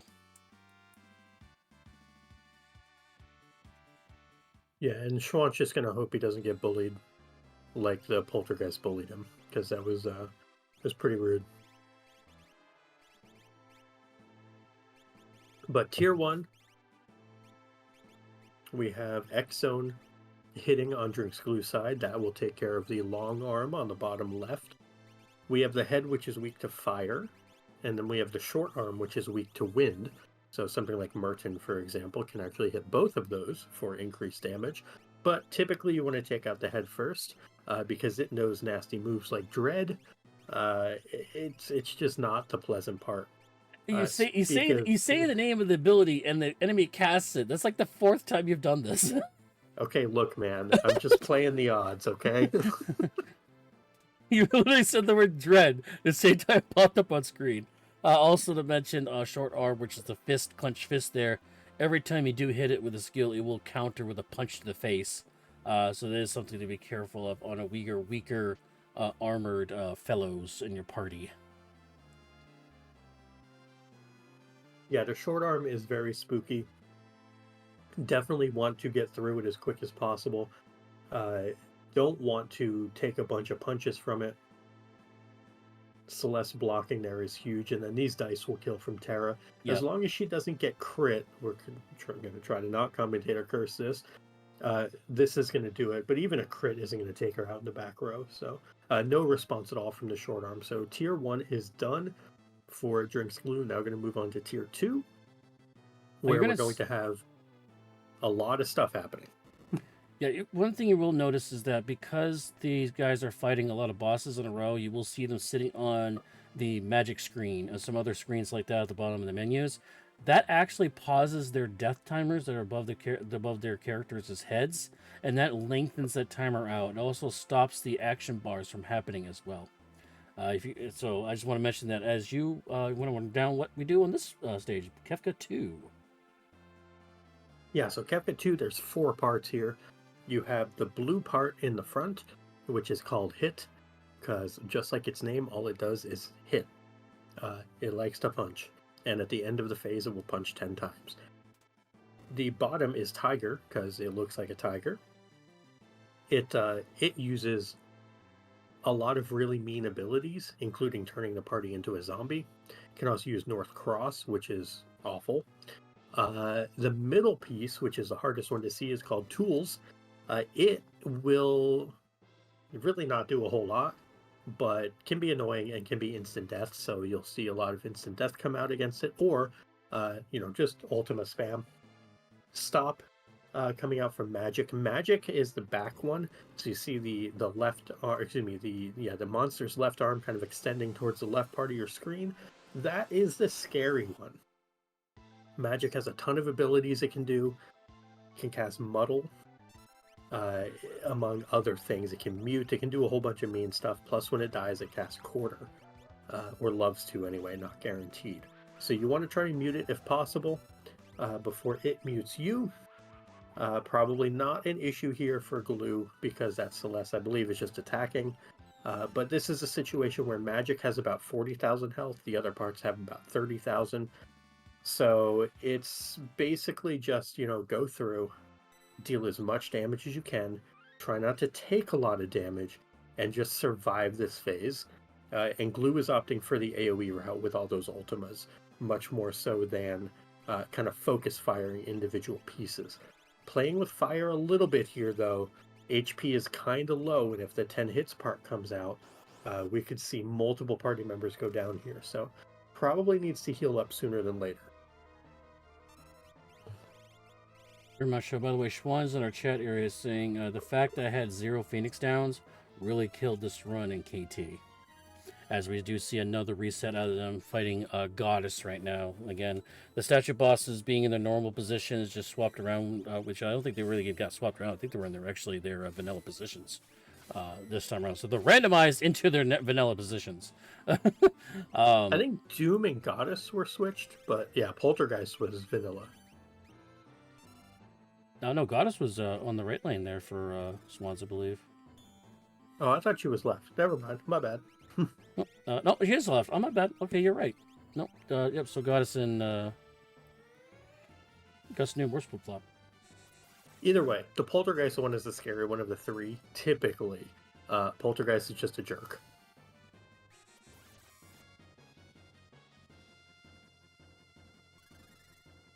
Okay, for a little bit of lore-wise, for this stage of Kefka 2 here, this is basically the magic and science coming together. You see the little steam pipes coming out of the vines of this thing. That is the Magitech part of it, and the magic of him on the back, and his insanity coming out, and that's basically what that stage is.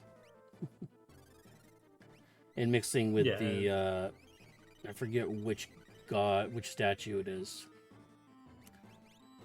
I'm guessing it's Doom, but we're on stage 3 now. Sleep and Girl. Yeah, and really nice of Sleep. There's a 1/3 chance you see W Wind, a 1/3 chance you see Merton, and a 1/3 chance you see nothing. And we got nothing out of Sleep there, which is the best option here. So Glue, fortune favoring the bold there, not having to worry about any opener on tier 3. And so there you go. Able to get through this phase pretty quickly. Going for Golem as well there is multicast summon. So you're able to go through and put that up, make sure that you don't get hit by Calmness. We are stealing an Atma weapon, so Celeste has a new toy. 90 minutes into the seed, basically. We finally have a real weapon for someone. Yeah, no bonk sticks in this, like we mentioned before there. And trying to look for where that weapon ended up here. In the inventory. I have my weapon. There it is. Pow. Let's see how much damage this does. Oh, yep, that's a lot more. Well, she picked up a ton of levels. She had an XP egg and like I think 100 base vigor by the end of this. So that Celeste is like the ultimate Rock'em Sock'em robot right now. The problem is she just didn't have a real weapon until, well, now. Yeah, and Terra has a real weapon in these dice rolls. Not rolling very well though, unfortunately. No, we're gonna go for a Oh, second that's a try big one here. at the end. Yeah, Ooh, Glue two was big ones very at the end. I smart think here this to is good. quick and we're good. We did get Golem up, so this should be the block right here. Ooh. Moving on to tier 4. Jesus the Frog, though, I don't know if you saw that. 2 party members went down to timers, and then Ultima came out on solo go-go from the spicy chicken. Oh, yeah, Just this is the ultimate wombo combo there. Yeah, this type of flag set, the elemental scaling thing, this is what tests runners the most in this series. Yeah, I mean, it's worth noting, though, right? This is... I don't know how long the championship weeks are. I apologize. You probably know this better than I do, but we are into the playoffs, basically, at this point. So the flags are ratcheted up. Things are more difficult to test the runners that have made it to this stage. And speaking of getting to this stage, Glue is on stage 4 of Final Kefka. This is give or take 60,000 HP.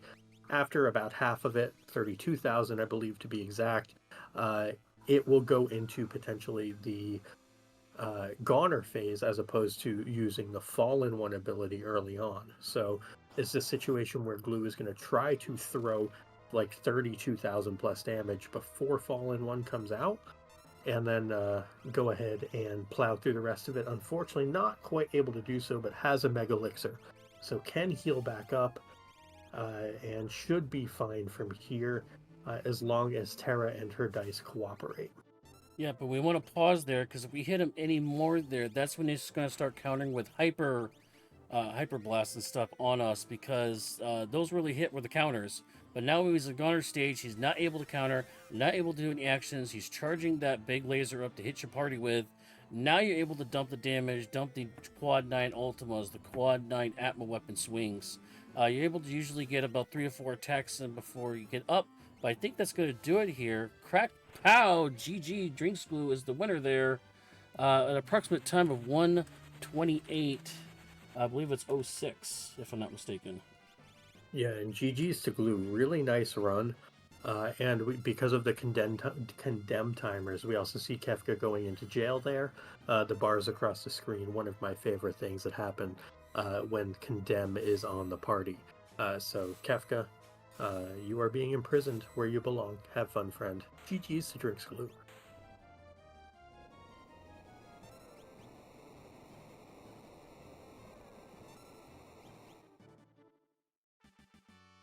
And we see Ultima spam, but also some Ice 2s coming out on Schwanz's side in Tier 2 here. A little bit of a different approach than what Glue was doing. Glue having the Excalibur with Celeste was able to go through and just kind of, beat things to death a little bit more and also toss some more Ultimas. Glue also purchased 4 different gold hairpins, I believe, as well, which is really quite helpful. We see timers running out again on Jesus the Frog side.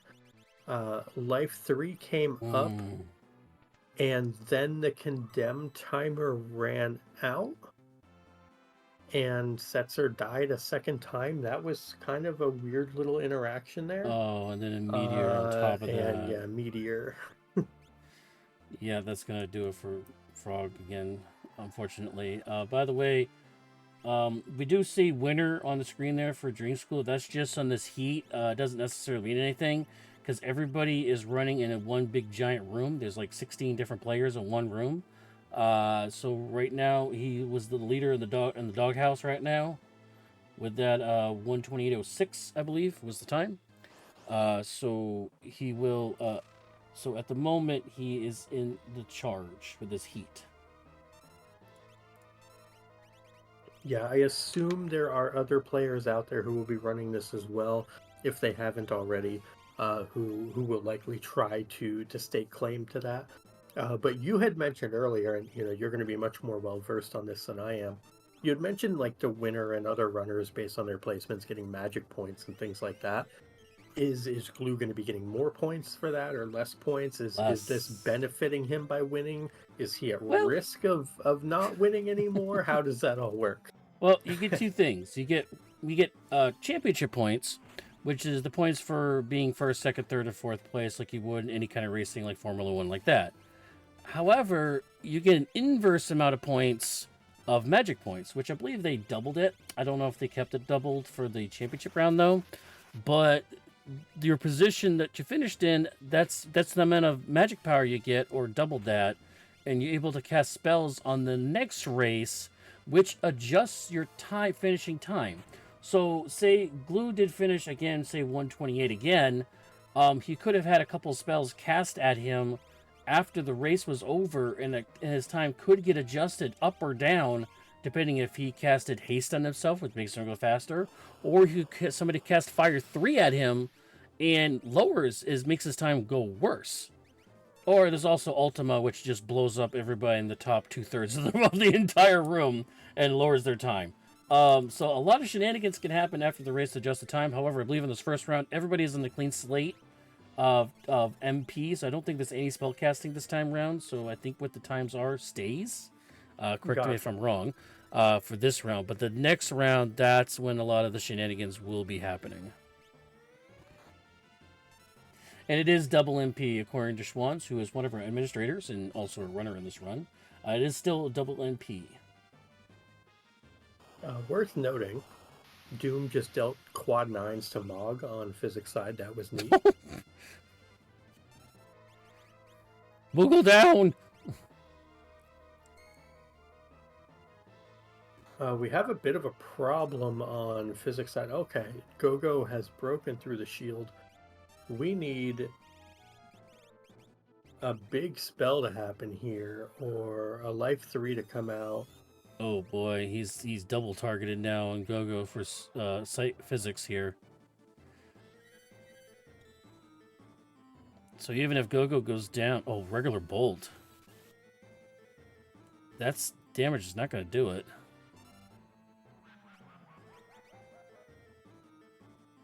So the thing is, Gogo's going to come back up, but he's about to be blasted by Doom, so he's going to go back down again here. Yeah, there's that Demon Rage that's going to... That Cure 3 was clutch there, keeping Gogo up. By the way, Schwann's now on tier 3 of Kefka. Some people, I know Schwann says some people was like the kind of religious stages, hell, heaven, like that. I've also seen this as after Kefka rearranged the face of the earth, because in World of Ruin he moved everything around. This was him sleeping after rearranging the earth, which is kind of like the whole God thing rested on the next day there. That has a lot of symbolism in between each other there. So a lot of crazy stuff in the background of this game. Oh yeah, a lot of alliterations to lots of religious and mythological things in the history of the world, if you will. But Kefka, stage 4 for the Schwantz. This probably will be fine, based on having Ultima and Sword Tech and shields. Ooh, cracking it immediately here. Yeah, I think if we don't have the ability to get through healing, because I know that Schwantz is out of Phoenix Down, so he just wants to try to crush through this 30k as quick as possible. Yeah, Terra is not cooperating. Okay, that roll was okay. Oh, we got through. We definitely got it. So looks like we're going to... Realm is going to Sword Tech 7 here. That's going to deal about 10,000 damage there. Go-Go with the 40. Mimic. That's only This going to is be gonna about take, 8,000. Like 48. Fire 3 from Leo. So this is like 53. Big Ice Rolls. So Terra Okay, that's really good. needs to kill here. Not good. We need like 3k more. Come on, we need one big one. Terra. One big one. That's not Oh, going to dear. do it. Leo and Gogo will definitely go down here. Terra will possibly stay up. Realm is definitely going to stay up. Yeah, Realm's gonna finish this here. We only need like 2k damage more. Probably could have broken a rod or something. So this is fine. It's just you have to be annoyed if you're Schwantz there that Terra just was like, nah, fam, I'm good. There is the Empower from Realm, not taking much HP out of it. Oh, that's all he okay. had left. That's why. He only had like 200 HP left. GG off an Empower kill of all things. Yeah, that makes sense because it was so close counting the damage there that it was like this has to get us there, right? And it just didn't. Terra really annoying Schwantz there at the end, but GG's to Schwantz as well. What was the official time on that Saber? 1:36:04 is the official time for Schwantz. Again, these times are actually official from the race room, so. And we also now have Physics and Jesus Frog! the Frog doing battle. Frog taking the leap ahead with the Doom going down there on their side of the screen. Yeah, I think this Doom has been giving Physics the business, which is a little unfortunate. Trying to sword tech through it, it seems like.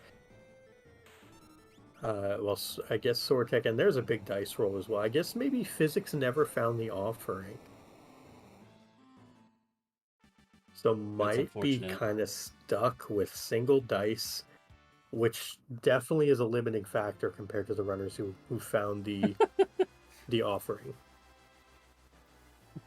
Well, Schwann's talking, commentating himself. Terra couldn't get 127 more damage out of those dice rolls? Come on!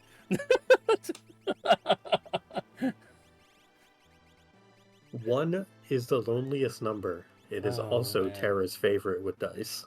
That is what we have learned from Schwantz's run here. Physics actually was ahead, was able to kill one of the other side statues. So Physics actually taking the steps onto the switches. Oh, yeah, he was able to kill Goddess before Frog did. So they're going to take their crack at the 4 tiers of Kefka now at about 138 into this run.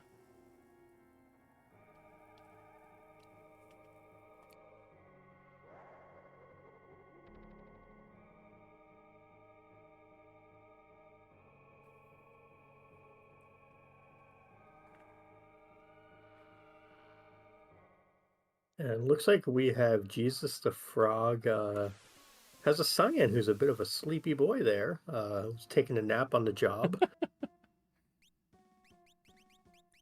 The Napier pop out? Something like that. The other good doggo in this game. I think it's a doggo. Is it a dog? I don't know. Apparently we're supposed to pet dogs. Yes, especially if you're in the Mughals tournament, which I believe starts tomorrow. If you're interested in figuring out what does that mean, well, there is a Mughals First Cup that's coming out right now. It kicks off tomorrow, where you and a mentor can, where you have a coach, play against other people of your brand new skill level. You go through early stages of the tournament, kind of like a Swiss bracket kind of deal. And towards the end of it, when you get to the semifinals and finals, you take all that knowledge that you gained from your mentor and all your rounds of playing, and you try to apply it to try to win a championship. And one of our past champions of Moogle Cup went on to win actual championships of other series later on. So that could be you too. So join in on the fun. Again, it kicks off tomorrow, according to Drinks Glue, who is our Moogle Cup CEO. And hope you guys enjoy that series, which will be coming up soon. I actually one of the mentors, and I have a really good mentee. I'm very looking forward to this tournament. She's really good. She's been dropping She dropped like a 122 the other day. So looking forward to this tournament. That's a good time. Oh yeah. She's been dropping sub 90s like almost every round. So except for one, we were like, oh, we really want a bad flag set. We want a bad seed. Let's try to have a bad seed so we feel out what this is like. Oh yeah, it was a really bad seed. It was awful. Good to learn though. But she got through it. Got a little ahead of herself at the end of it, but we learned from what we gained from mistakes or stuff like that, and we applied to the next run. So, but we wanted that tough run, and you learn a lot from tough runs. Runs from attrition can sometimes decide like who wins. So, I've had it happen to me versus other players where they got stuck, and I was able to pass them and win. So sometimes you got to push through those tougher seed sets and win. Oh yeah, one of the most rewarding things is getting through a challenge and having to think. You know, we jest about things like, oh, it's a blue button seed, you know, somewhere where you're just hitting the big blue button Ultima repeatedly. Or, oh, it's, you know, an X offering seed, like whether it be Atma or VK or, you know, Cat Scratch or whatever it might be. You know, a lot of the times you're not thinking, you're just kind of doing. In seeds like that, where you have to think about what you're doing, speaking of the big blue button, yeah, you know, and not thinking about it. Goddess using Ultima That there? was Goddess using the big blue button. But one of those situations where, you know, you get rewarded for thinking, and then you can apply that to, you know, to future events, and it feels good. It's good to get through those. Yeah, Schwann's mentioning it works my. both ways. Being a mentor is really good for me too, having to explain what I'm doing and why makes you think about the game more in depth, and also mentees can have a different perspective on things, especially when the Moogle flag set is slightly different than Ultras League flag set, where you are able to choose Revivifies and fixed Phoenix Downs on undead bosses. Espers are reusable like it was in this particular flag set that we're playing on right now. So they also have that available to you. Oh, I'm sorry. Dream School wanted me to correct myself, saying Moogle Cup CEO and CFO. Good sir. So I was told to correct myself. So I did that for you, top dog. I was okay. I was, I guess, not familiar with the fact that there were financials involved in the Moogle Cup at all. Apparently, but on that financials note. You do see ads on our Twitch and YouTube media outlets. Now, those funds actually puts back in the community for major fundraising events that some of our community members take part in. So we actually don't keep the money. That money goes right back to the community for fundraising events. Myself and Luna Chimera will be doing very soon in November, hopefully, if we get picked with a submission run here coming up next week. Will be the Fastest Furs Fall Festival 2024. That is for Trans Life, which is a benefit that helps people from the LGBTQ community with mental health, medical bills and stuff like that. So it's a good cause. They're doing, I believe it is their 5th or 6th year of doing it. So very happy to help them out again. We hope next year. They said we'll be joined in. We weren't able to do it last year. They said that we would be probably picked this year, so we hope we're able to do it. And again, that'll be in November coming up. And I don't know if we have any other events coming up right now. I did see a Palador get used against Goddess here to avoid some of the damage. Yeah, and honestly, not the worst thing to just keep spamming Palador. We really need this Wombat to hit, well, I was going to say not Terra, but here we are. Just keep spamming Palador since multi summon is on, and just keep jumping over all of the damage if possible. Jump over this Quake, let, you know, Goddess Quake herself, you know, just kind of see what happens. We are being told by chat, specifically Schwann's letting us know that condemn counter does count while the person is off screen, so that is definitely a little bit spooky. And yeah, this Goddess, these statues in general just have been full bully mode. Oh, Jesus the Frog again. Yeah, Jesus the Frog was kind of going through the ringer early on and got out of it for a little bit in the middle of the seed, but then at the end of the seed again, statues just not cooperating. So just a rough run. Yeah, for a very, very good player. Yeah, it is a little bit of better position with Schwann's. When Schwann's mentioned earlier that he ran out of Phoenix Downs going into Kefka's tower, but Frog having a bunch of Phoenix Downs, I think he still has like 3 left. So He was started able with to 4. save on those. So Yeah. started with 4. Okay, so he does still have like a 3 or 4 left in there. By the way, physics side is on tier 3 of Kefka here as Trine comes out to counter that Ultima that was just cast at them. That's going to blind and mute the entire party. A good counter to that, there's 2 counters to this. One is Mantra, if you have a Blitz user, that's RLRLXYA. Another good counter to that is just having Ribbon on one of your characters with Unicorn as an Esper, and that will clear out all those statuses and the rest of your party members. So a little bit of a something to hold on to there as well. Especially when you're able to actually recast them multiple times, because Tier 3 and Tier 4 Kefka both cast Trine, so... Yeah, the other thing that you can just do, though, is have abilities that don't care. And you can just get through that way, like Sword Tech. We also, I know you're laughing because we saw the Desperation attack to finally get through Goddess.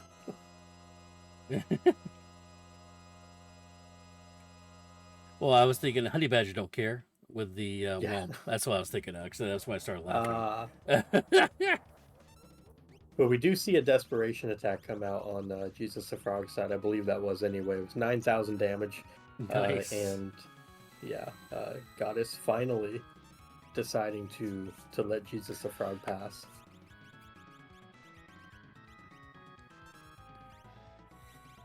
Odin Rated and Phoenix is available to Frog, so Phoenix actually able to cast Life 3 on the entire party.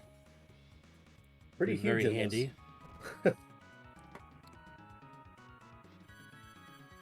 Falling one coming out here for physics. I don't know if they actually have...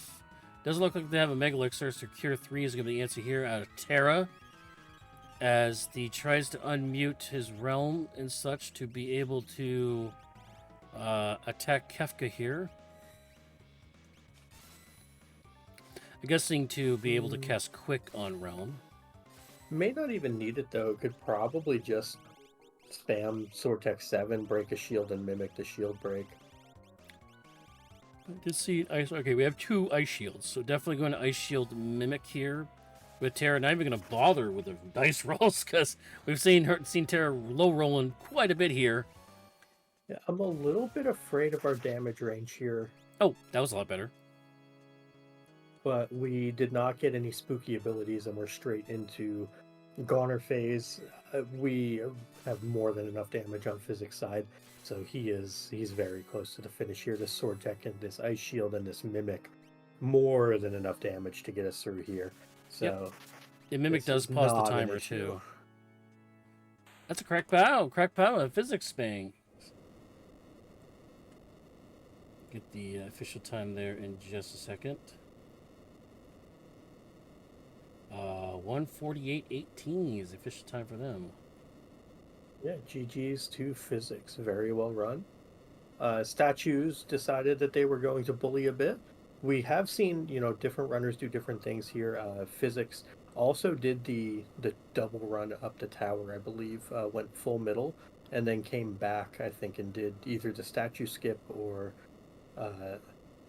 some other orientation thereof, but I do believe he did the double tower play that Schwantz did as well.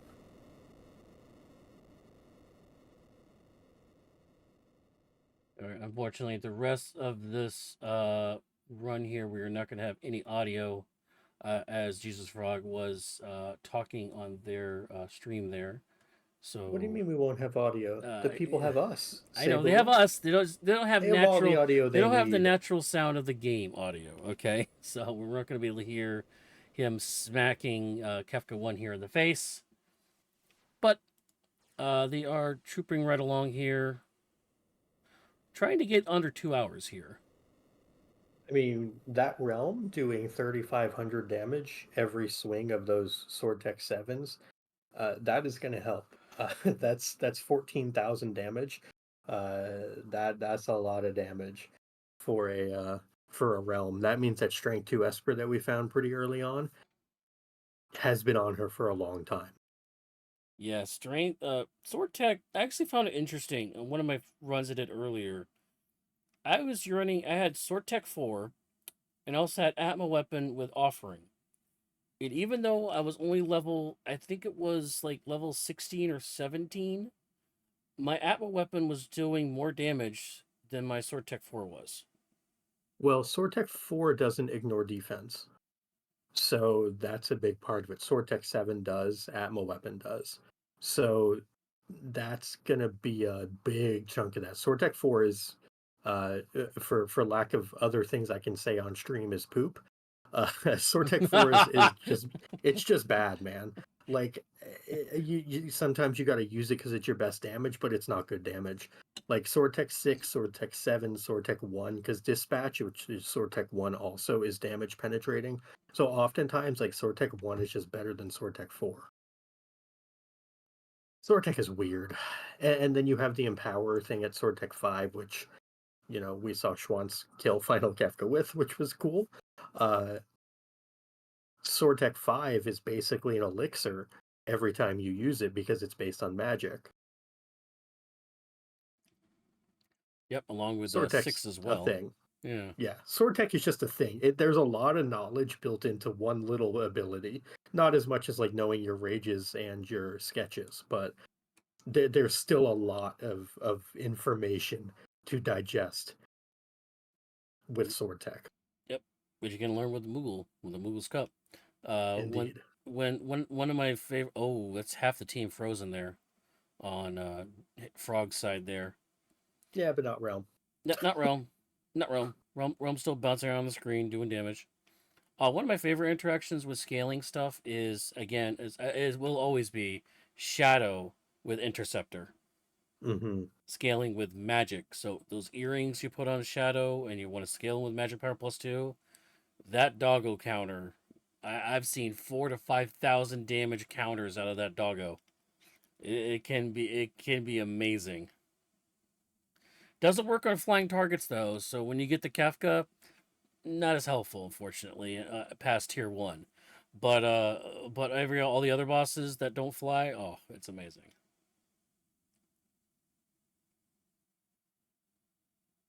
And we still see Shock coming out here, getting some good usage there. But as we noticed, the damage has tapered off pretty dramatically. We never found really good magic espers. I think there might have been a mag 1. I don't think we ever saw a mag 2 though. We saw a number of strength espers, but the espers as a whole for bonuses were middling at best, I would say. Yeah, except for And that then the +2 strength. weapons, Yeah, yeah, and the weapons also were kind of Like the only Atma weapon we got was stolen. steel. Yeah, There were no rags, no Illuminas, no VKs, no Atmas, just a complete dearth of good stuff for our runners, which is rough on an already difficult flag set. So they're all troopers and they're all doing wonderful with it, but it's not ideal. yeah. And the only good sword we got was an Excalibur, which was extremely poor since we only had 1/8 sales to resell Yeah. things. So it was extremely Excalibur, but did okay damage though. I mean, it was doing okay damage for I believe it was Glue Celeste. That was swinging the Excalibur and then switching to the Atma there right at the end. And if we get really unlucky on Jesus the Frog side, we could end up actually getting quartered into 10 hit. There is 40,000 HP on magic and only 30,000 on hit. I'm a little bit scared here if we roll perfectly and get the wombo combo of quarter into 10 hits, because we're kind of at that range. I didn't see This quarter come out. There was just dispel. dispel. No Okay, so quarter. we got lucky that there was no quarter there because that was the wombo combo. Since it was muted and we got those dispels, that means that it was the death for both. So pretty wild.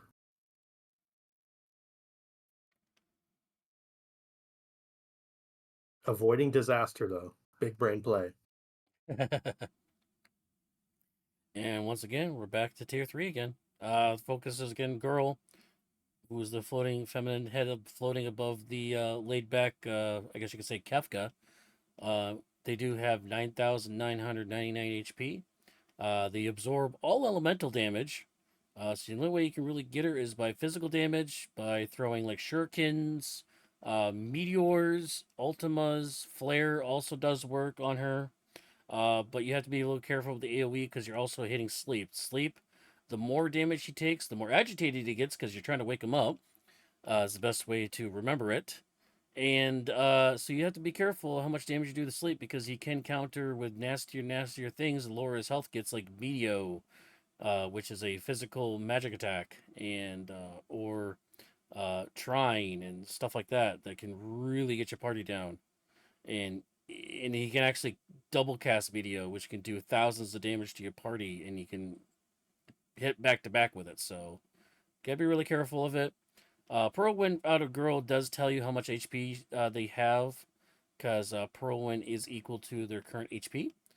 So you could just double it to whatever she casts, and that's how much HP she will have left. So she did have a little over 2,000 HP, so that one swing out of Realm will take care of it. Yeah, now she has no 1,000 HP. Yep, and one thing with Sword Tech is Sword Tech will keep, and also same case with Offering. If the target is dead, it will no longer target that with an attack anymore. So once that first attack hit Girl, the AI knows not to hit that target anymore because it's already dead. If it goes back to the target to hit that other character that's already dead, that means all the other characters on the screen or other enemies on the screen are also dead. So little bit of an indicator there, so you can help think, okay, this is dead now. I can think of what the next thing is going to be. So.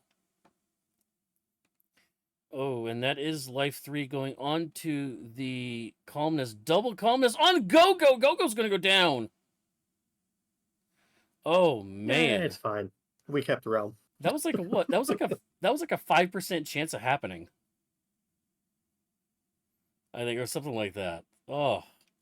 Well, I mean, probably less, honestly, because there's resistances and chances to miss naturally. So, just unlucky. Not just double calmness, double calmness on a single target, even. Just unlucky on Jesus the Frog side. It's similar to like putting up Fenrir and losing a character through Fenrir. It's the same type of deal. It's just, bad luck, and it happens sometimes. But Terra comes in. Terra's a good character. He'll figure it out. Yep, I don't know And if Terra learned anything though, but that's okay. We do see Quick come out on Realm here. I like this because he can double Sword Tech 7 to try to push straight past Fallen One. Yeah, and I'm also kind of upset because the condemn number is very low on Realm. I think the condemn number is lower the higher levels are. I think there's some sort of calculation there. I think it's a vitality stat. Oh, it's vitality. Okay, or stamina. Realm has low stamina, so I forget which one it's tied to. I think it's either I don't remember. There might not even be a vitality stat in this game. I might be conflating my randomizers again, but it might be the stamina thing it's tied to. Oh, hyperdrive into Realm. So life 3 comes out. Luckily, it's going to pick her back up again. So that means we are in range of the... Yep, there we are in range of the charge up. That is the indicator where we know we can stop attacking Kefka and just wait for him to go into the Goner charge. Pearl Rod breaking is going to be coming out here as Realm is going to cast Quick again. Pausing, waiting for the timers. Make sure the timers don't tick down any more than we have to. Realm is going to get the Quick off. Yep. So all timers are now paused, including action timers for anybody else on the screen, including enemies. So she'll be able to use... And with Sword Tech, it takes a while for it to charge up. So this is really nice to have Quick and not have to worry about timers and ATB bars going up for your for Kefka, or being able to cast this Goner too. Yeah, this second Sword Tech does it. Just between the rod and double Sword Tech here, the fact it's already in Goner stage. So this was well handled at the end for Jesus the Frog. C definitely had it out for him, but is going to get that sub 2. So great job fighting through it. Just needs to make top 8 to move on. And, hopefully he's still going to be able to do that with this time. Yep. 1:59:31 is the official time for Frog. Those are the first 4 players to actually finish the run there. Now, there are some other runners that have run also, but we will pause on that because we might be highlighting them tomorrow. Another video or a live race, and I believe also Falcon Hit's was going to run his tonight as well. So we won't spoil any of the other times right now. We'll save it for another day. But so far, we know that Glue is currently the lowest of these four in the room. So they are currently in the lead, followed by Schwans with a 136.04, Physics Shebang with a 148.10, and Jesus the Frog with a 159.30.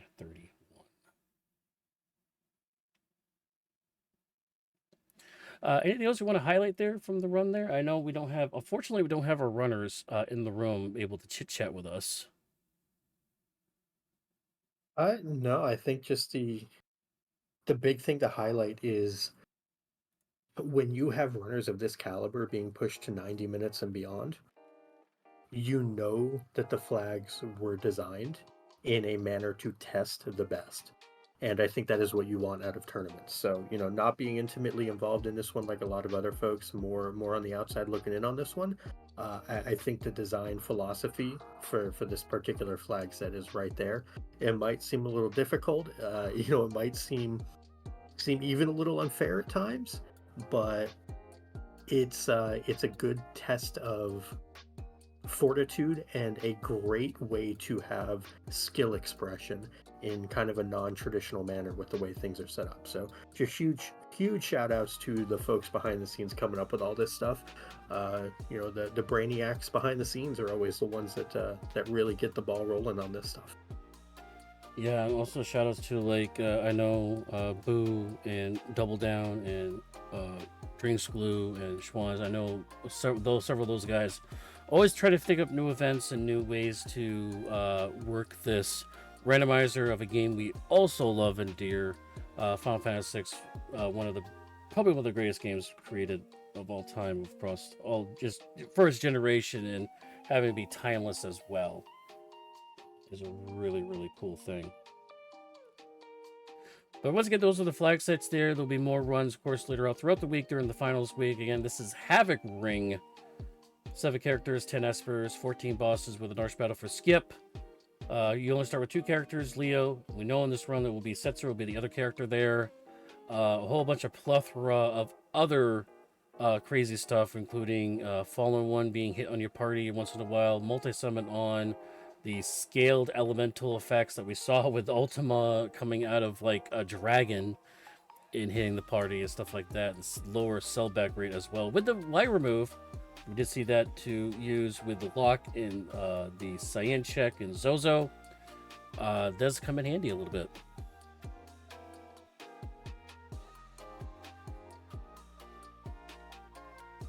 Yeah, really good stuff though by the runners overall. I think it was a wonderful showcase. We got to see a lot of variation in strategies. We got to see some really full clench moments as well. With the condemn timers expiring with, this has to do the boss in, or we're going to be done. Just lots of living on the edge, which I think is also a good testament to the runners knowing how close to push it, how close to that bitter edge they can get. And just overall was wonderful to be able to enjoy it. So thank you, Saberwolf, for putting on the show, and to the runners for having the VODs, to Dubward for doing the hardest job for a while there with tracking, and Glue as well, who was in the booth before I got here. So thank you all for having me on at the last minute as well for comms. Always a pleasure to do this with you, Saberwolf. Oh, I appreciate it. I appreciate the help too. I hate doing these alone. I know I try lone wolfing it sometimes, but I always prefer other people to be in the booth to shine and to bounce either days off. In case I miss something, I'm always going to miss something because I'm running 6 different things. So any help, and if you want to help also with restreams and just work in the background like Dubward did for us with tracking, just get our Discord, ff6worldscollide.com/Discord. Join our Discord, learn the game. You can help us out with the restreams as well, just tracking or commentating if you'd like to. Also want to give a shout out to, again, this is the Moogles Cup that I was just mentioning before on your screens there. Sign up to be a Moogle in training, or even if you already know how to play the game, be a mentor. This will be ongoing. Again, join the Discord, try to get more information on that as well. It is a 6-long week event. So